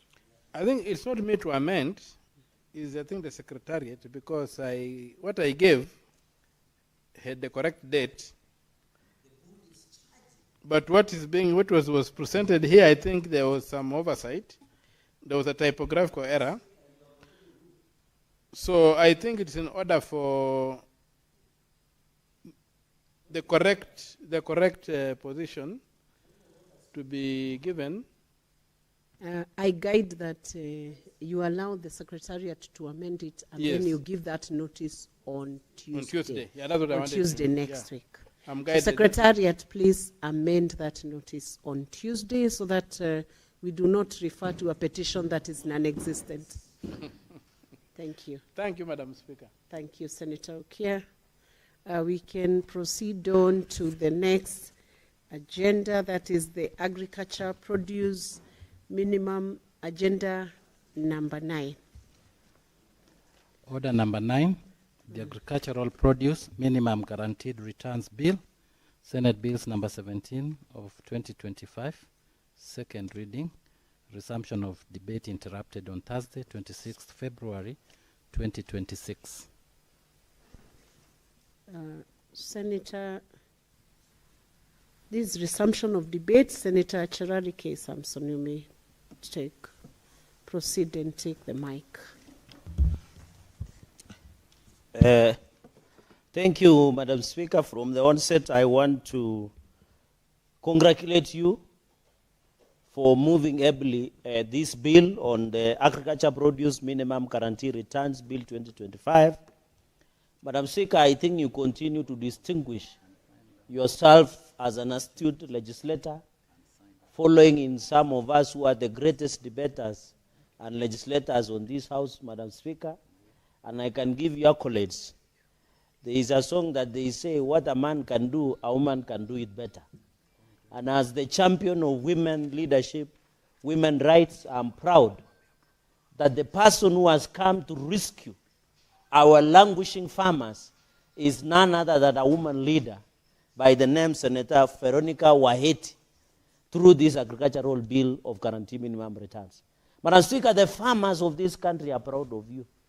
From Muranga to Nandi, from Nandi to Mandera, from Homa Bay to Busia, from Wasingishu to Meru, all the 47 county farmers are proud of this bill.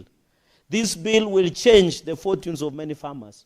Madam Speaker, in a quick succession, you were the distinguished and one of the best Secretary Generals that the United Democratic Alliance Party have ever had.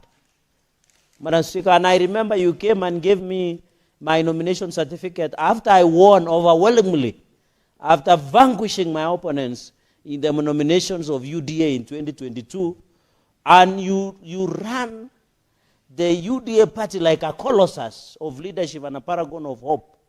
And I'm happy that today you are proving your leadership, and you saw me today in Maskani, same man a citizen, when you were discussing about the future of UDA. And I know, God willing, in the next in the soonest, you might come back as to continue as the SG of ruling party. The reason I'm bringing you, Madam Speaker, is because you are among the drafters, the thinkers, the projectors, the think tank that came up with United Democratic Alliance manifesto. In the plan, Madam Speaker, one of our selling points to our farmers was guarantee minimum returns. I'm happy you are playing your role by saying, let us implement our manifesto. Madam Speaker, are you aware in the NADCO report, the 10-point agenda, one of the key issues is food security and guarantee minimum returns to our farmers. And that is why may the soul of one of the greatest leaders of all times of this African continent, Kenya, Baba Raila Amolo Odinga, signed the 10-point agenda with the president. And one of the issues was to take care of the interest of farmers. And I'm happy the ODM, and I'm happy I've seen Senator Ogola, who is a loyal with military precision. Her loyalty is with military precision to the ODM. And they are saying we are looking for power. Wanaweka mawe, sujui mbwekse, Madam Speaker. So I'm happy Senator is here because when they met as parliamentary group, meeting of ODM, When the management committee of ODM, Central Management Committee met, they have said there is no end point of NADCO report. It is a continuous implementation. And one of the continuous is the legislative intervention. Legislative intervention, we have done elections. By the way, Kenyans were asking her, Madam Speaker, why are we quick to pass laws that look like they take care of the who is who? But today I'm happy. We are discussing the laws of Olopoloi. The Olopoloi of this country, the farmers. Do you know the average age of farmers in this country? Colleagues, is 61 years. It is between 60 and 65. You know, we need to make farming attractive, Madam Speaker, so that our young men, are you aware, Madam Speaker, let me give you a quick statistics so that I drive my point home and dry. Madam Speaker, are you aware 75% of Kenyan population is below 35 years, including your children? I had, and I think, Madam Speaker, we might need to invite Senator Beatrice Ogola as the guest speaker during the men's conference, Madam Speaker, in 2027, just before election, because I can see she is supporting polygamy. Madam Speaker, you know I'm a product of polygamy. My father married 2 wives. I'm a son to the second wife of my father, the late Simeon Kimutai Meli. And there is my elder mother, they are still surviving, and my own mother, Madam Speaker. And we grew up in a polygamous family. We should respect. You know, Madam Speaker, what I find weird is this wazungu are telling us to have a mistress is okay, but to have a second wife is wrong. Senator Okiya Mutata must be familiar with this, because he works with most of these people that Senator Okiya Mutata, through the speaker, they tell us it is wrong to have a second wife, but it is right to have a mistress, which is worse. And I think Senator Ogola should address the men's conference in 2027. I'm just drafting the invitation letter. Because that is what, if you are a man and you are able to take care of more than one, you can take care. And our business in this world, as the Bible says, is to procreate. We must procreate. You can see World War III of Iran and US, many people will die. How will we replace the people? By procreating, giving birth to many more. And by the way, Shah, through Linda Jamii, has provided that if you have Shah, your wife goes and delivers, you get babies, we get population, we move on. And the projection of this country is 50 million by 2050, Madam Speaker, which a half of the population will live in towns. And that is why the president is very keen on affordable housing program. He's keen on food security. If we, Madam Speaker, the reason I'm bringing all this dynamic of family is we need food security. If we can motivate farmers, Madam Speaker, through what you are bringing guarantee minimum returns, it will be able for the farmers, Madam Speaker, to produce enough food to ensure we are food secure. Madam Speaker, until 2 weeks ago, and we were brought statement of drought. Madam Speaker, I want to blame the National Management Drought Authority. Madam Speaker, you remember the OAG did an audit report that says Kenya needs at least 50 billion to fight the issue of drought crisis in this country. Under the Disaster Management Act, counties must give at least 2% for relief and management services. You saw, Madam Speaker, we had difference. The governors appear before public accounts. Like the governor of Mandera, we were asking him, why would you buy seedlings for 55 million, yet you cannot do water tracking for your people? We were asking the Wajir governor, who is the COG chair, because that COG I normally refer as a gossip club. We were asking her, Ahmed Abdullahi, why would you spend 300 million for foreign travel and office furniture and spend less than 100 million to do water tracking in Wajir, yet there is a drought? That is the issue. We need food security, and that is why, Madam Speaker, I want to believe. Why is it that as a country, we don't have a strategic grain reserve? It is because our farmers are not motivated through guarantee minimum returns. Because it's the farmer who is doing mangoes and I was in a parish called Kibirigo, here in Muranga. If the farmer is not motivated to go and take care of avocado, mangoes, tea, maize in my place, and many other food crops, Madam Speaker, how will you get the strategic grain reserve for the country? So this bill is timely. It is God-sent, Madam Speaker. This is the leadership we need.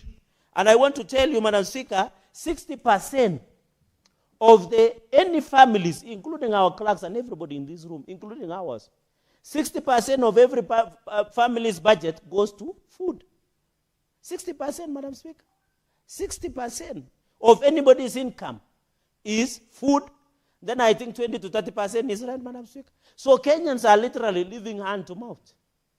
And farmers are worse, Madam Speaker. When you are farming, the president has given us subsidized fertilizer from 7,000 to 2,500. But I want to believe counties should do what we call last mile distribution of fertilizer. I want to see it in Homa Bay. I want to see it in Nandi. But you know what we're having the problem, Madam Speaker, is we're having absentee governors. They no longer care. The president has brought all the fertilizer to the depot of National Cereals and Produce Board. It is the county governments, because I graduated devolved, to do last mile distribution of fertilizer in Muranga.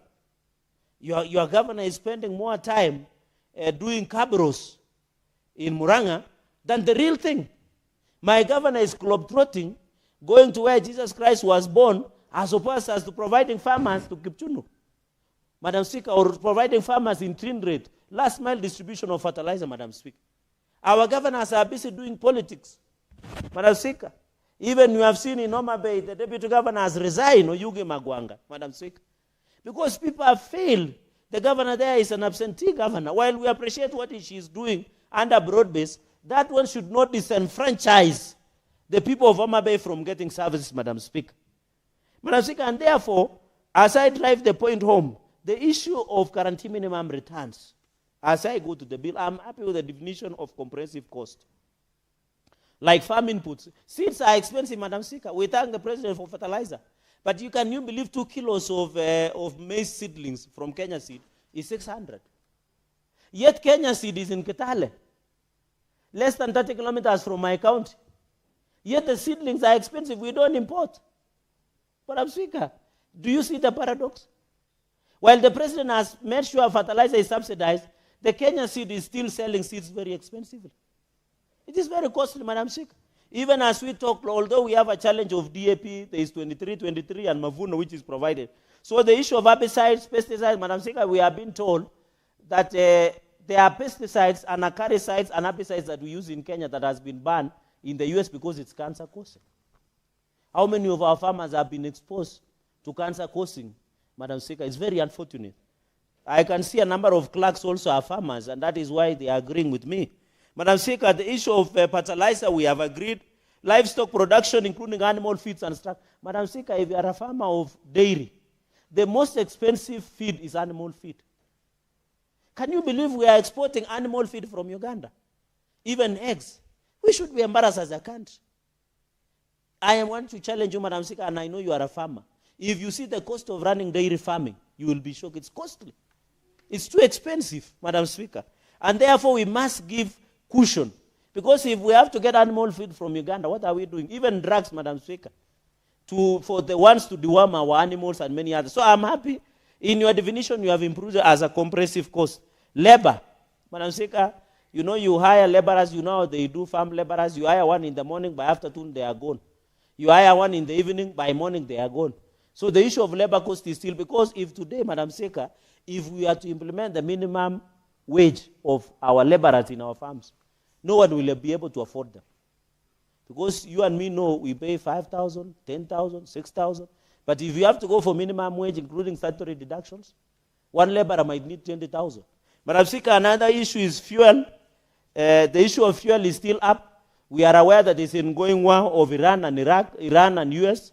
Madam Speaker, you have been told there is a blockage of access of fuel. So we expect it to go up, Madam Speaker, because we have subsidized fertilizer. The seeds are expensive. The fuel is expensive. And then you have to lease the land. The issue of irrigation and machinery. Madam Speaker, I want to appeal to the government and county governments. Why don't they give us tax exemption for farm machinery? So that the cost of production is lower as opposed to the cost of output, Madam Speaker, so that we get profit. The reason most pesticides, Madam Speaker, we have been told that there are pesticides and acaricides and herbicides that we use in Kenya that has been banned in the US because it's cancer causing. How many of our farmers have been exposed to cancer causing, Madam Speaker? It's very unfortunate. I can see a number of clerks also are farmers, and that is why they are agreeing with me. Madam Speaker, the issue of fertilizer, we have agreed. Livestock production, including animal feeds and stuff. Madam Speaker, if you are a farmer of dairy, the most expensive feed is animal feed. Can you believe we are exporting animal feed from Uganda? Can you believe we are exporting animal feed from Uganda? Even eggs. We should be embarrassed as a country. I want to challenge you, Madam Speaker, and I know you are a farmer. If you see the cost of running dairy farming, you will be shocked. It's costly. It's too expensive, Madam Speaker. And therefore, we must give cushion. Because if we have to get animal feed from Uganda, what are we doing? Even drugs, Madam Speaker, for the ones to deworm our animals and many others. So I'm happy. In your definition, you have improved it as a compressive cost. Labor, Madam Speaker, you know you hire laborers, you know how they do farm laborers. You hire one in the morning, by afternoon they are gone. You hire one in the evening, by morning they are gone. So the issue of labor cost is still, because if today, Madam Speaker, if we are to implement the minimum wage of our laborers in our farms, no one will be able to afford them. Because you and me know we pay 5,000, 10,000, 6,000. But if you have to go for minimum wage, including statutory deductions, one laborer might need 20,000. Madam Speaker, another issue is fuel. The issue of fuel is still up. We are aware that it's an ongoing war of Iran and Iraq, Iran and US. Madam Speaker, you have been told there is a blockage of access of fuel. So we expect it to go up, Madam Speaker, because we have subsidized fertilizer. The seeds are expensive. The fuel is expensive. And then you have to lease the land. The issue of irrigation and machinery. Madam Speaker, I want to appeal to the government and county governments. Why don't they give us tax exemption for farm machinery? So that the cost of production is lower as opposed as the cost of output, Madam Speaker, so that we get profit. The reason most Kenyans shy from going to farming, especially my generation, is because the high cost of production. I doubt, Madam Speaker, if young people, I don't know who is young in this room, maybe Mercy, your clerk, could be among the youngest in this room. I doubt if they can go today and agree to do farming. They might not, because the cost of production is still high. Madam Speaker, you are today in the issue of water. And Muranga is I don't know why Muranga there is a lot of problems. The governor there has completely, he cannot run that county. Because how can he allow the Water Resource Authority to impose, Madam Speaker, domestic use water from 50 cents has been increased to 2 shillings and 50 cents. That is quite expensive. And you know Muranga people use a lot of water. Go to Mwea. One of the largest irrigation in this country is Mwea. They are now from 50 cents, they are paying 2 shillings for public use, Madam Speaker. Under the regulations that we pass, and that is why I'm challenging the Senate to come up with a motion to nullify these regulations, because water will be expensive, Madam Speaker. Here in Nairobi, there is water rationing. Imagine the water that you are paying 50 cents by cubic meter is now 2 shillings and 50 cents. How many people in Muguru Kwanjenga will be able to buy? I agree Nairobi, Madam Speaker, is dysfunctional. Under Governor Sakaja, he used to tell us in a walk, but it looks like it does not work. Go to here, Wayaki Way, there is cabbage. Go here, club around about, there is cabbage. Everywhere you drive in this Nairobi, there is cabbage. And I want to thank the President for coming to rescue Nairobi by injecting 80 billion. Because Nairobi should look like a capital city among the cities in the world, Madam Speaker. And Madam Speaker, I saw the MCS led by your friend, I know the lady who say they want to move an impeachment motion. And I'm challenging them, don't fear! Bring the motion. We will deal with the governor once and for all and allow him to go and do other things, Madam Speaker. Because Nairobi is choking under cabbage. Madam Speaker, when it rains, Nairobi look like River Nile. The drainage is poor, everything is poor. Like a place called Litain in Kericho, Madam Speaker. When it rains in this Nairobi, you can't move. Yet the county government of Nairobi has received close to 150 billion in the last 4 years, including their own source revenue, Madam Speaker. I want to challenge the MCS because I know some of them of your friends. 2 shillings and 50 cents. How many people in Muguru Kwanjenga will be able to buy? I agree Nairobi, Madam Speaker, is dysfunctional. Under Governor Sakaja, he used to tell us in a walk, but it looks like it does not work. Go to here, Wayaki meter, paying 2 shillings. And Muranga is I don't know why Muranga there is a lot of problems. The governor there has completely, he cannot run that county. Because how can he allow the Water Resource Authority to impose, Madam Speaker, domestic use water from 50 cents has been increased to 2 shillings and 50 cents. That is quite expensive. And you know Muranga people use a lot of water. Go to Mwea. One of the largest irrigation in this country is Mwea. They are now from 50 cents, they are paying 2 shillings for public use, Madam Speaker. under the regulations that we pass, and that is why I'm challenging the Senate to come up with a motion to nullify these regulations, because water will be expensive, Madam Speaker. Here in Nairobi, there is water rationing. Imagine the water that you are paying 50 cents per cubic meter is now 2 shillings and 50 cents. How many people in Muguru Kwanjenga will be able to buy? I agree Nairobi, Madam Speaker, is dysfunctional. Under Governor Sakaja, he used to tell us in a walk, but it looks like it does not work. Go to here, Wayaki Way, there is cabbage. Go here, club around about, there is cabbage. Everywhere you drive in this Nairobi, there is cabbage. And I want to thank the President for coming to rescue Nairobi by injecting 80 billion. Because Nairobi should look like a capital city among the cities in the world, Madam Speaker. And Madam Speaker, I saw the MCS led by your friend, I know the lady who say they want to move an impeachment motion. And I'm challenging them, don't fear! Bring the motion. We will deal with the governor once and for all and allow him to go and do other things, Madam Speaker. Because Nairobi is choking under cabbage. Madam Speaker, when it rains, Nairobi look like River Nile. The drainage is poor, everything is poor. Like a place called Litain in Kericho, Madam Speaker. When it rains in this Nairobi, you can't move.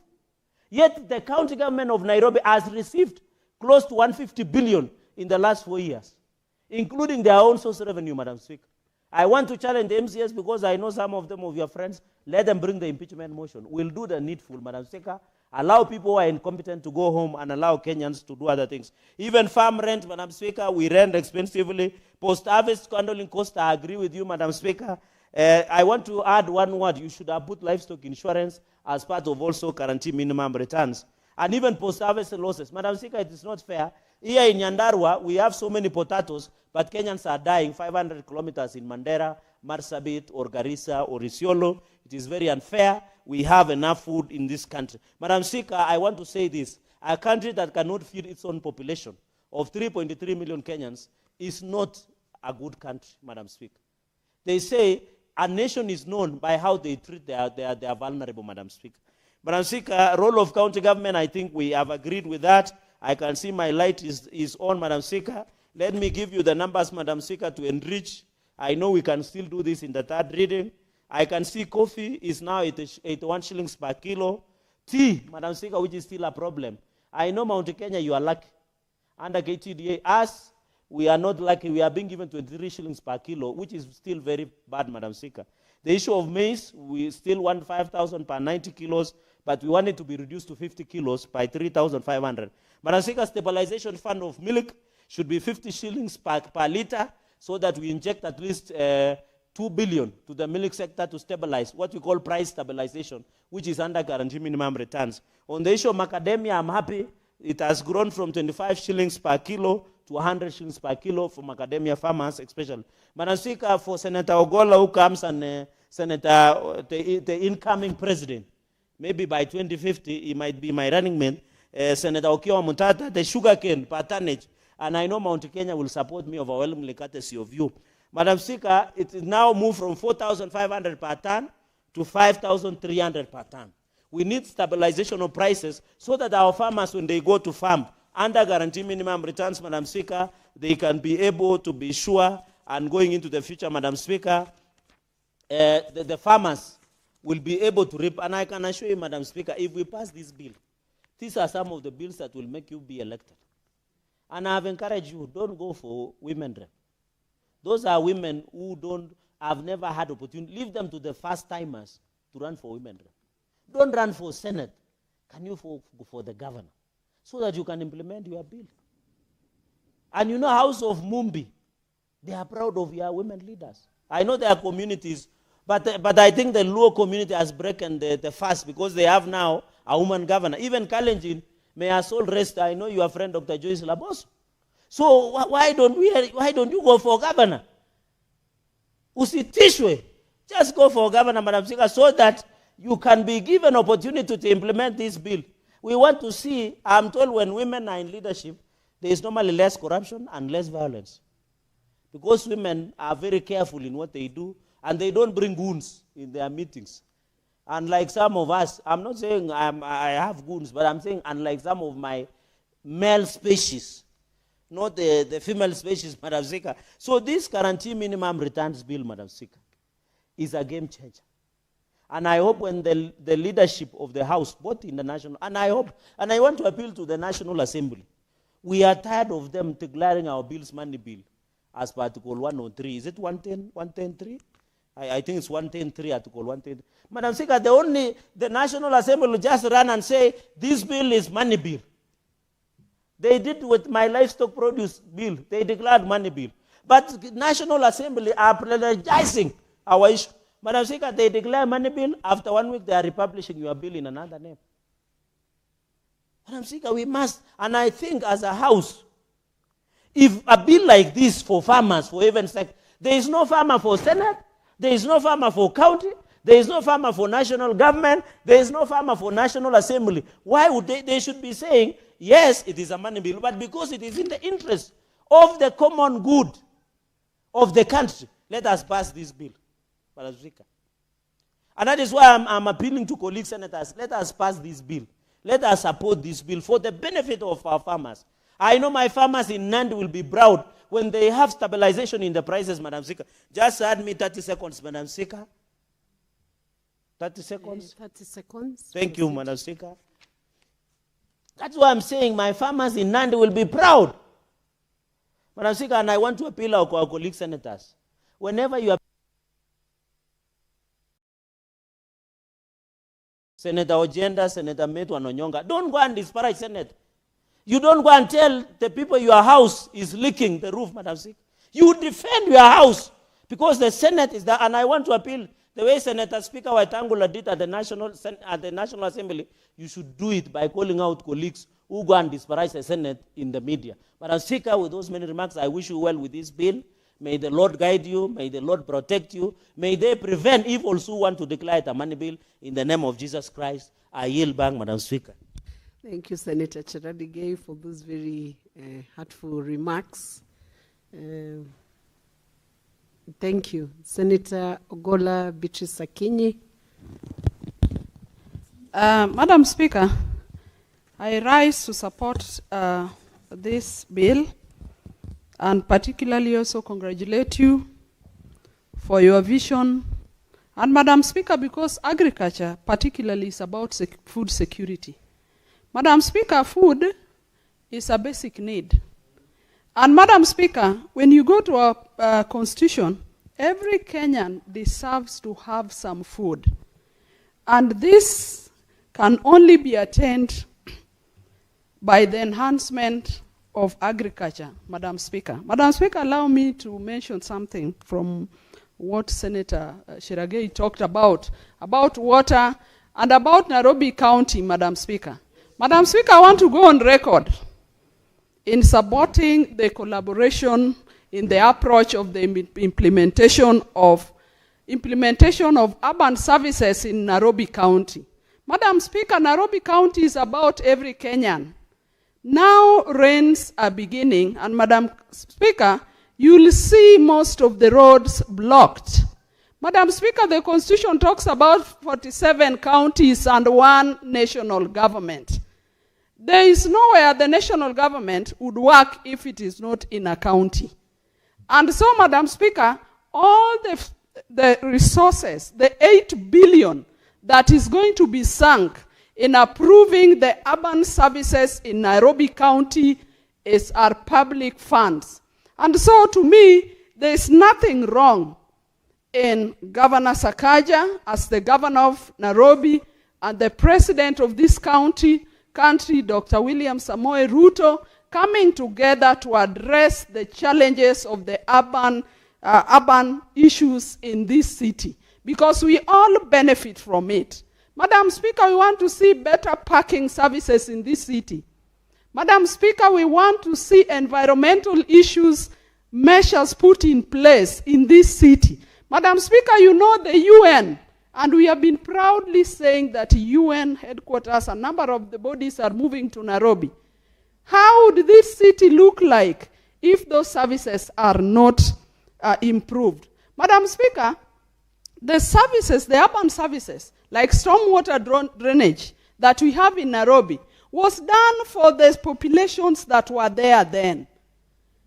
For me, I would be proud. Whoever does it, I may not care, but I'm more concerned that we end up with good services in this city for the benefit of all of us. Madam Speaker, I now come back to the bill. And I want to say, Madam Speaker, as I've stated, that we need food. A county that is able to feed its members is a healthy country. And when a country is healthy, then it becomes a productive country. Madam Speaker, it is not fair that there are other parts of this country where people go without basic food. But Madam Speaker, if agriculture enhanced, it will not only lead us to have food, but will also lead to income generations to the many populations that we have.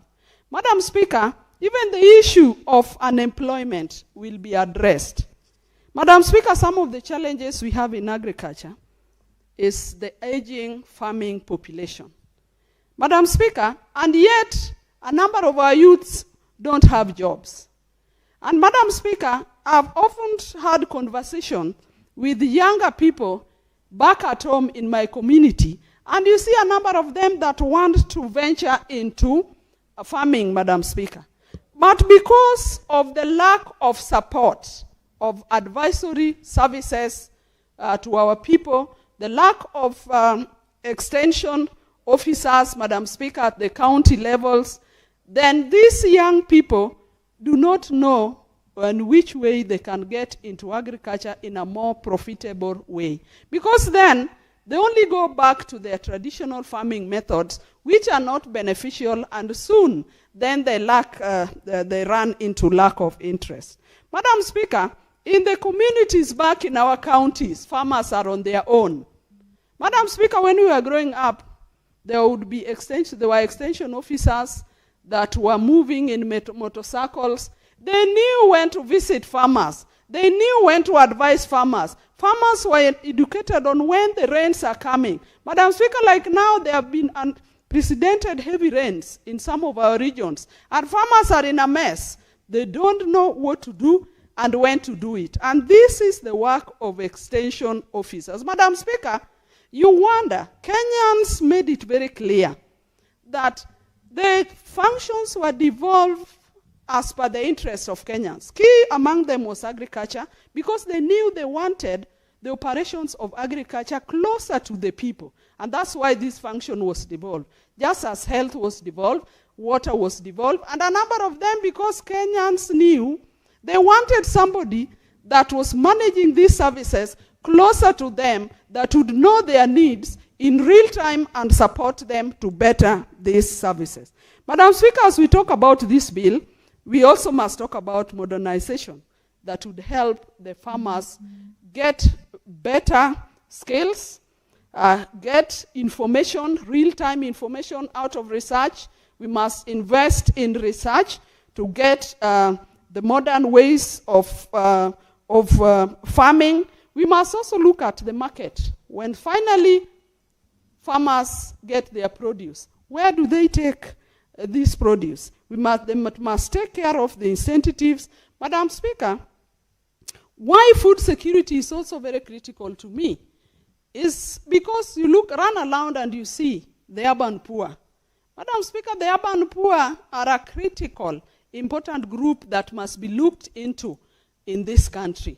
There are people who sometimes only have one opportunity to get a plate of food, and at other times they do not have. Because, Madam Speaker, right in our communities, we have social networks. If you miss this in this household, you are able to go to a brother's place, you are able to go to a mother-in-law's place, you are able to go to a neighbor's and get some helping. But here, in the urban areas, Madam Speaker, there is no such networks. So, Madam Speaker, I support this, and we want to encourage our counties that they must go by the standards that are expected by getting at least 10% of their resources going to agriculture. Madam Speaker, the last briefing we had from the Ministry of Agriculture while we were at the retreat, it was only one county that does that. The rest of the counties do not care about what they put. They are only depending on some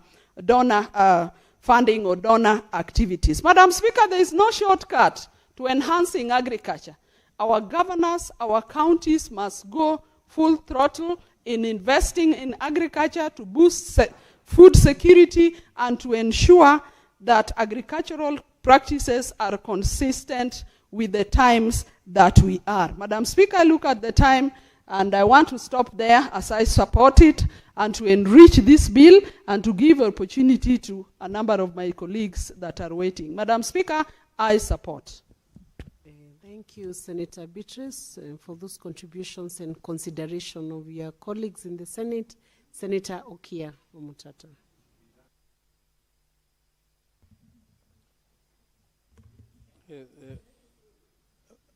Madam Speaker, thank you for the opportunity to contribute to the Agricultural Produce Minimum Guaranteed Returns Bill of 2025, which you have sponsored. I congratulate you for this good bill and hope it will see the light of day. Madam Speaker, this bill falls under the category of laws that are called the minimum support price laws, which seek to protect a sector of the economy or of the country which is productive from manipulation by middlemen and stuff like that. So it's an important and timely bill which needs to see it stay, which needs to be given its opportunity. One of the things I experienced in the reports, I've got an exploratory committee on my presidential campaign which is going around.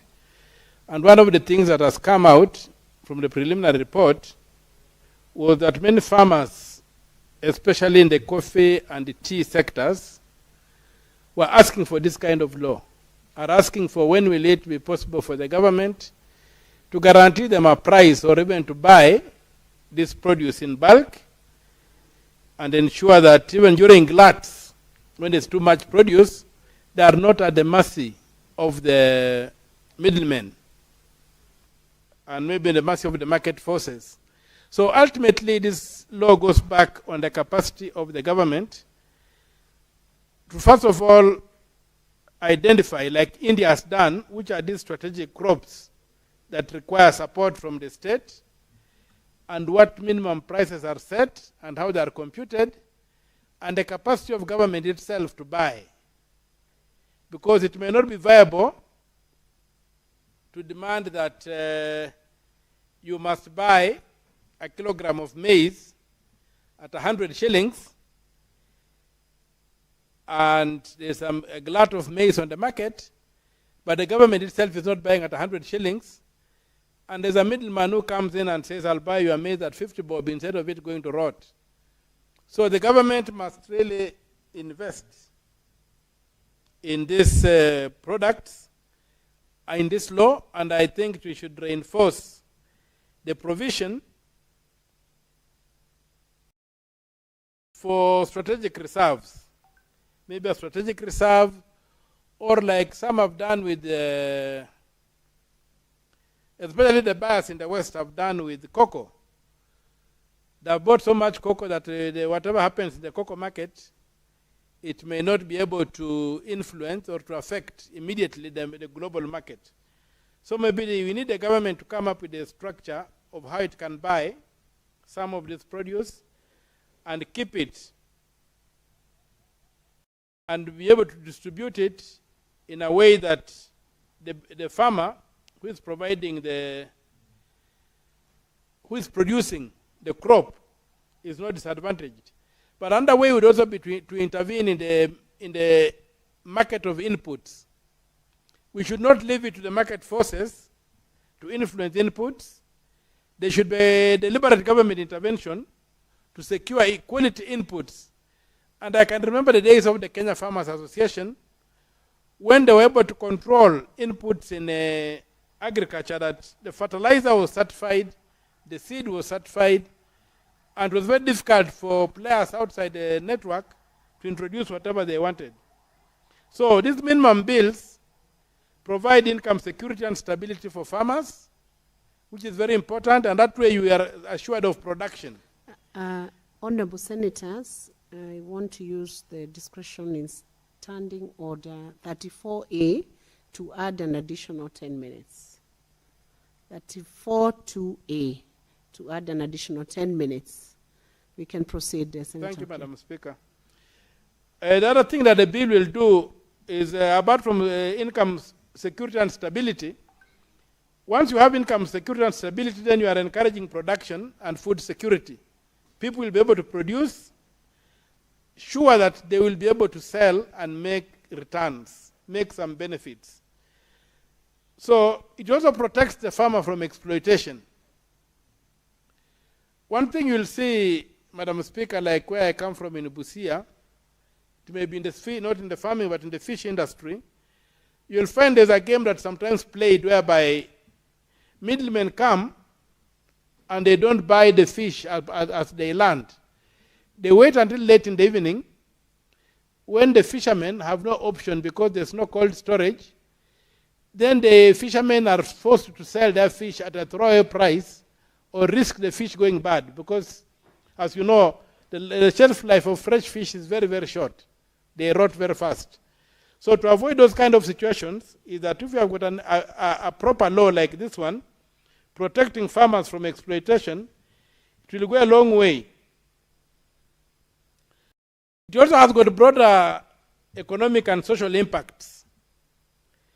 When it is made binding, legally binding, and punishing those people who deliberately go to buy below the market price, it will enhance price stability for products. As you know, farmers are at a major, major disadvantage that if you drive through from Malaba, as you drive towards Eldoret, you come through Bungoma County, you come to a place like Bukembe, you find people selling very huge bananas at a throwaway price. When you come to Nairobi and you look at the same banana, you'll find that maybe they are selling a bunch of bananas for a price of 5 fingers of the same banana in Nairobi. So you find that the middlemen have come in and created bottlenecks for these people to are unable to be able to go and sell direct to the consumer, but they suppress the price to a point whereby the farmer really is a loser. With a law like this, it will be possible to make it to control those middlemen and ensure that the produce of the farmer is sold at a price that will give them the returns they need to continue producing and also to improve their livelihoods. You want to speak? So, because my brother would like to speak, I would say that there are broad economic returns and social impacts, but the viability challenges are there, and there will be need to invest a bit of time on what challenges are likely to arise and how to address them. With those few remarks, Madam Speaker, I support the bill, and thank you for bringing it to us. Thank you, Senator Okia. Senator John Methu. Thank you very much, Madam Speaker, for graciously extending the time to allow us make our comments. You know, last time, Madam Speaker, we were with you here, and I was the last on queue, and our time was spent, so I was not able to make my contribution. And if you come a little earlier, you'll have a whole 15 minutes. Yeah. You remember, Speaker, that day I was here early enough, but my colleagues had queued before me.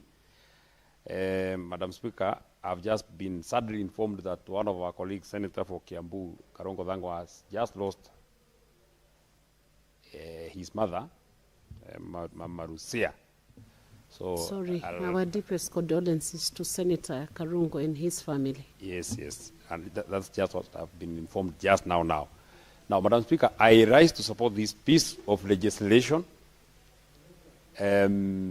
which, in my opinion, is a very, very brilliant thought from yourself, Madam Speaker.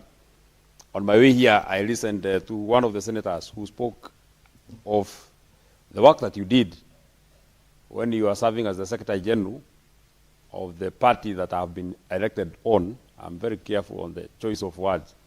The party that I have been elected on, the UDA party. And this forms the foundation upon which we actually formed our manifesto. Kenya is an agricultural economy, and so therefore, we must anchor and we must support our farmers so that we make agriculture fashionable. The reason why, Madam Speaker, it is very difficult. You know, these days when you hear people looking and creating employment opportunities, they always want to make it look like the only jobs that can be, commercially viable, or the only jobs that look lucrative, the only jobs that look fashionable are white-collar jobs, Madam Speaker. But we must make agriculture fashionable. We must make it lucrative. Madam Speaker, I have spoken to you in person when we were speaking about this particular bill, and I will tell you of the reservations and where I think we as the Senate need to panel-beat this bill so that it will live to the aspirations, the very aspirations that you had when you formulated this particular bill.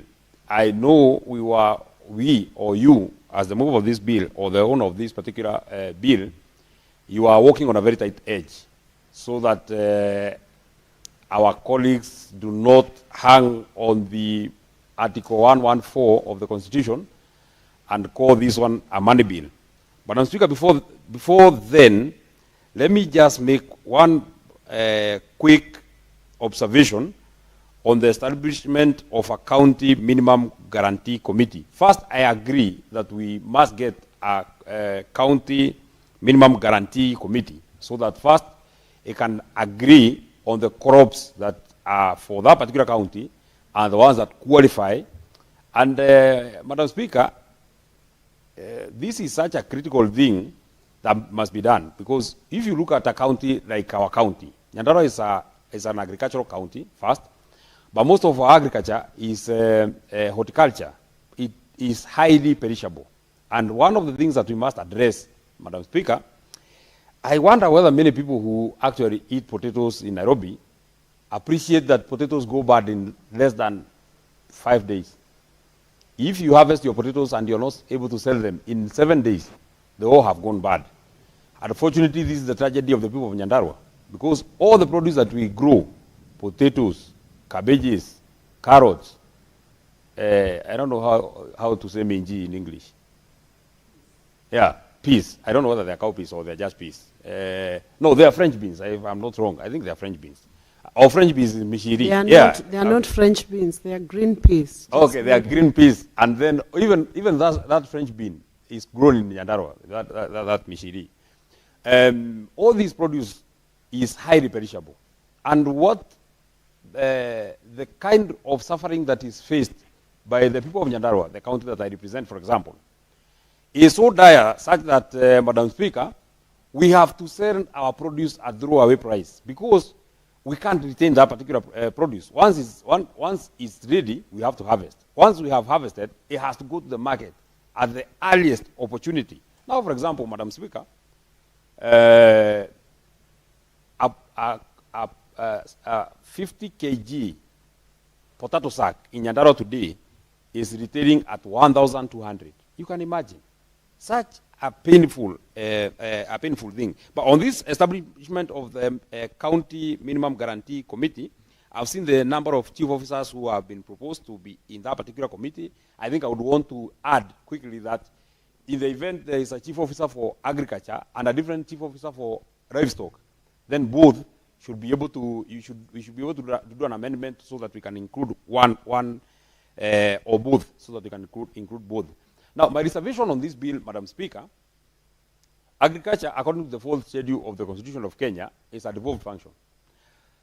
Even as we try and create a pool of the money that will be given to farmers so that we can cushion them, I find that we are going back to the same path of the county without necessarily looking at where money is retained.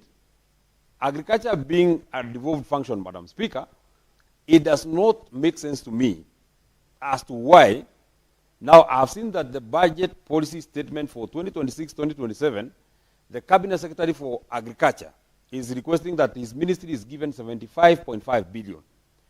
If you look at the budgets of all the counties, for example, none of the counties has more than maybe 100 or even 200 million, or even 300 million, for example, for agriculture alone, Madam Speaker. So therefore, if you are to put together all that money that is meant to give artificial insemination, that is meant to give seeds, that is meant to give all these services, agricultural services, Madam Speaker, it cannot go more than 1.5 billion. It is out of this 1.5 billion that, because we have 47 counties, if each county is setting aside about 300 million, that would be about 1.5 billion, Madam Speaker.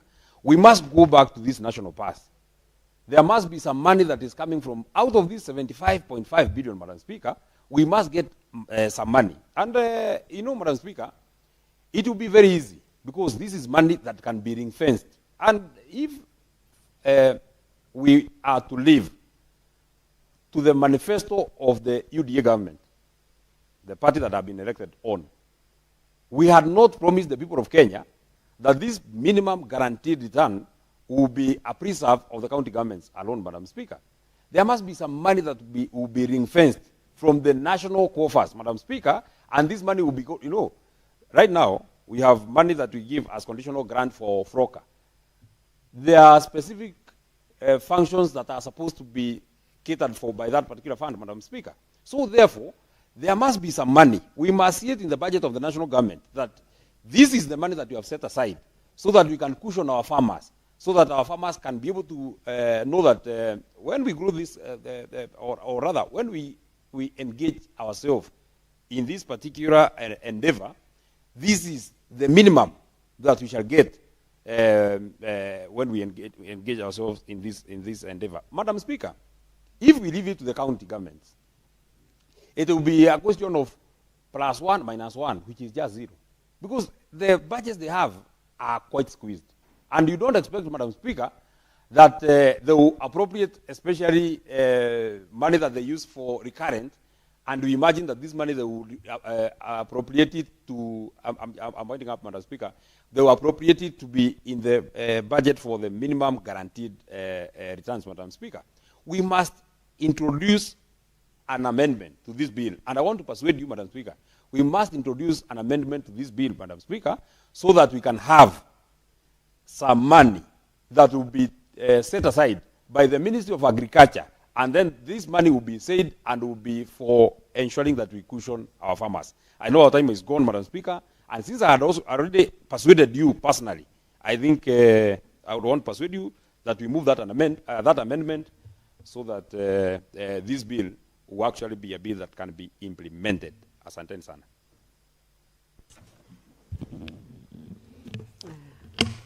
The mover of this bill, who apparently is the chair of this session today, will reply when the bill is next scheduled in the order paper, because time is up. Honorable Senators, it's now 6:40 p.m., and having concluded the business for which I extended the hours of sitting, pursuant to Standing Order 34-2A, the Senate stands adjourned until Tuesday, 10th March 2026 at 2:30 p.m. Thank you.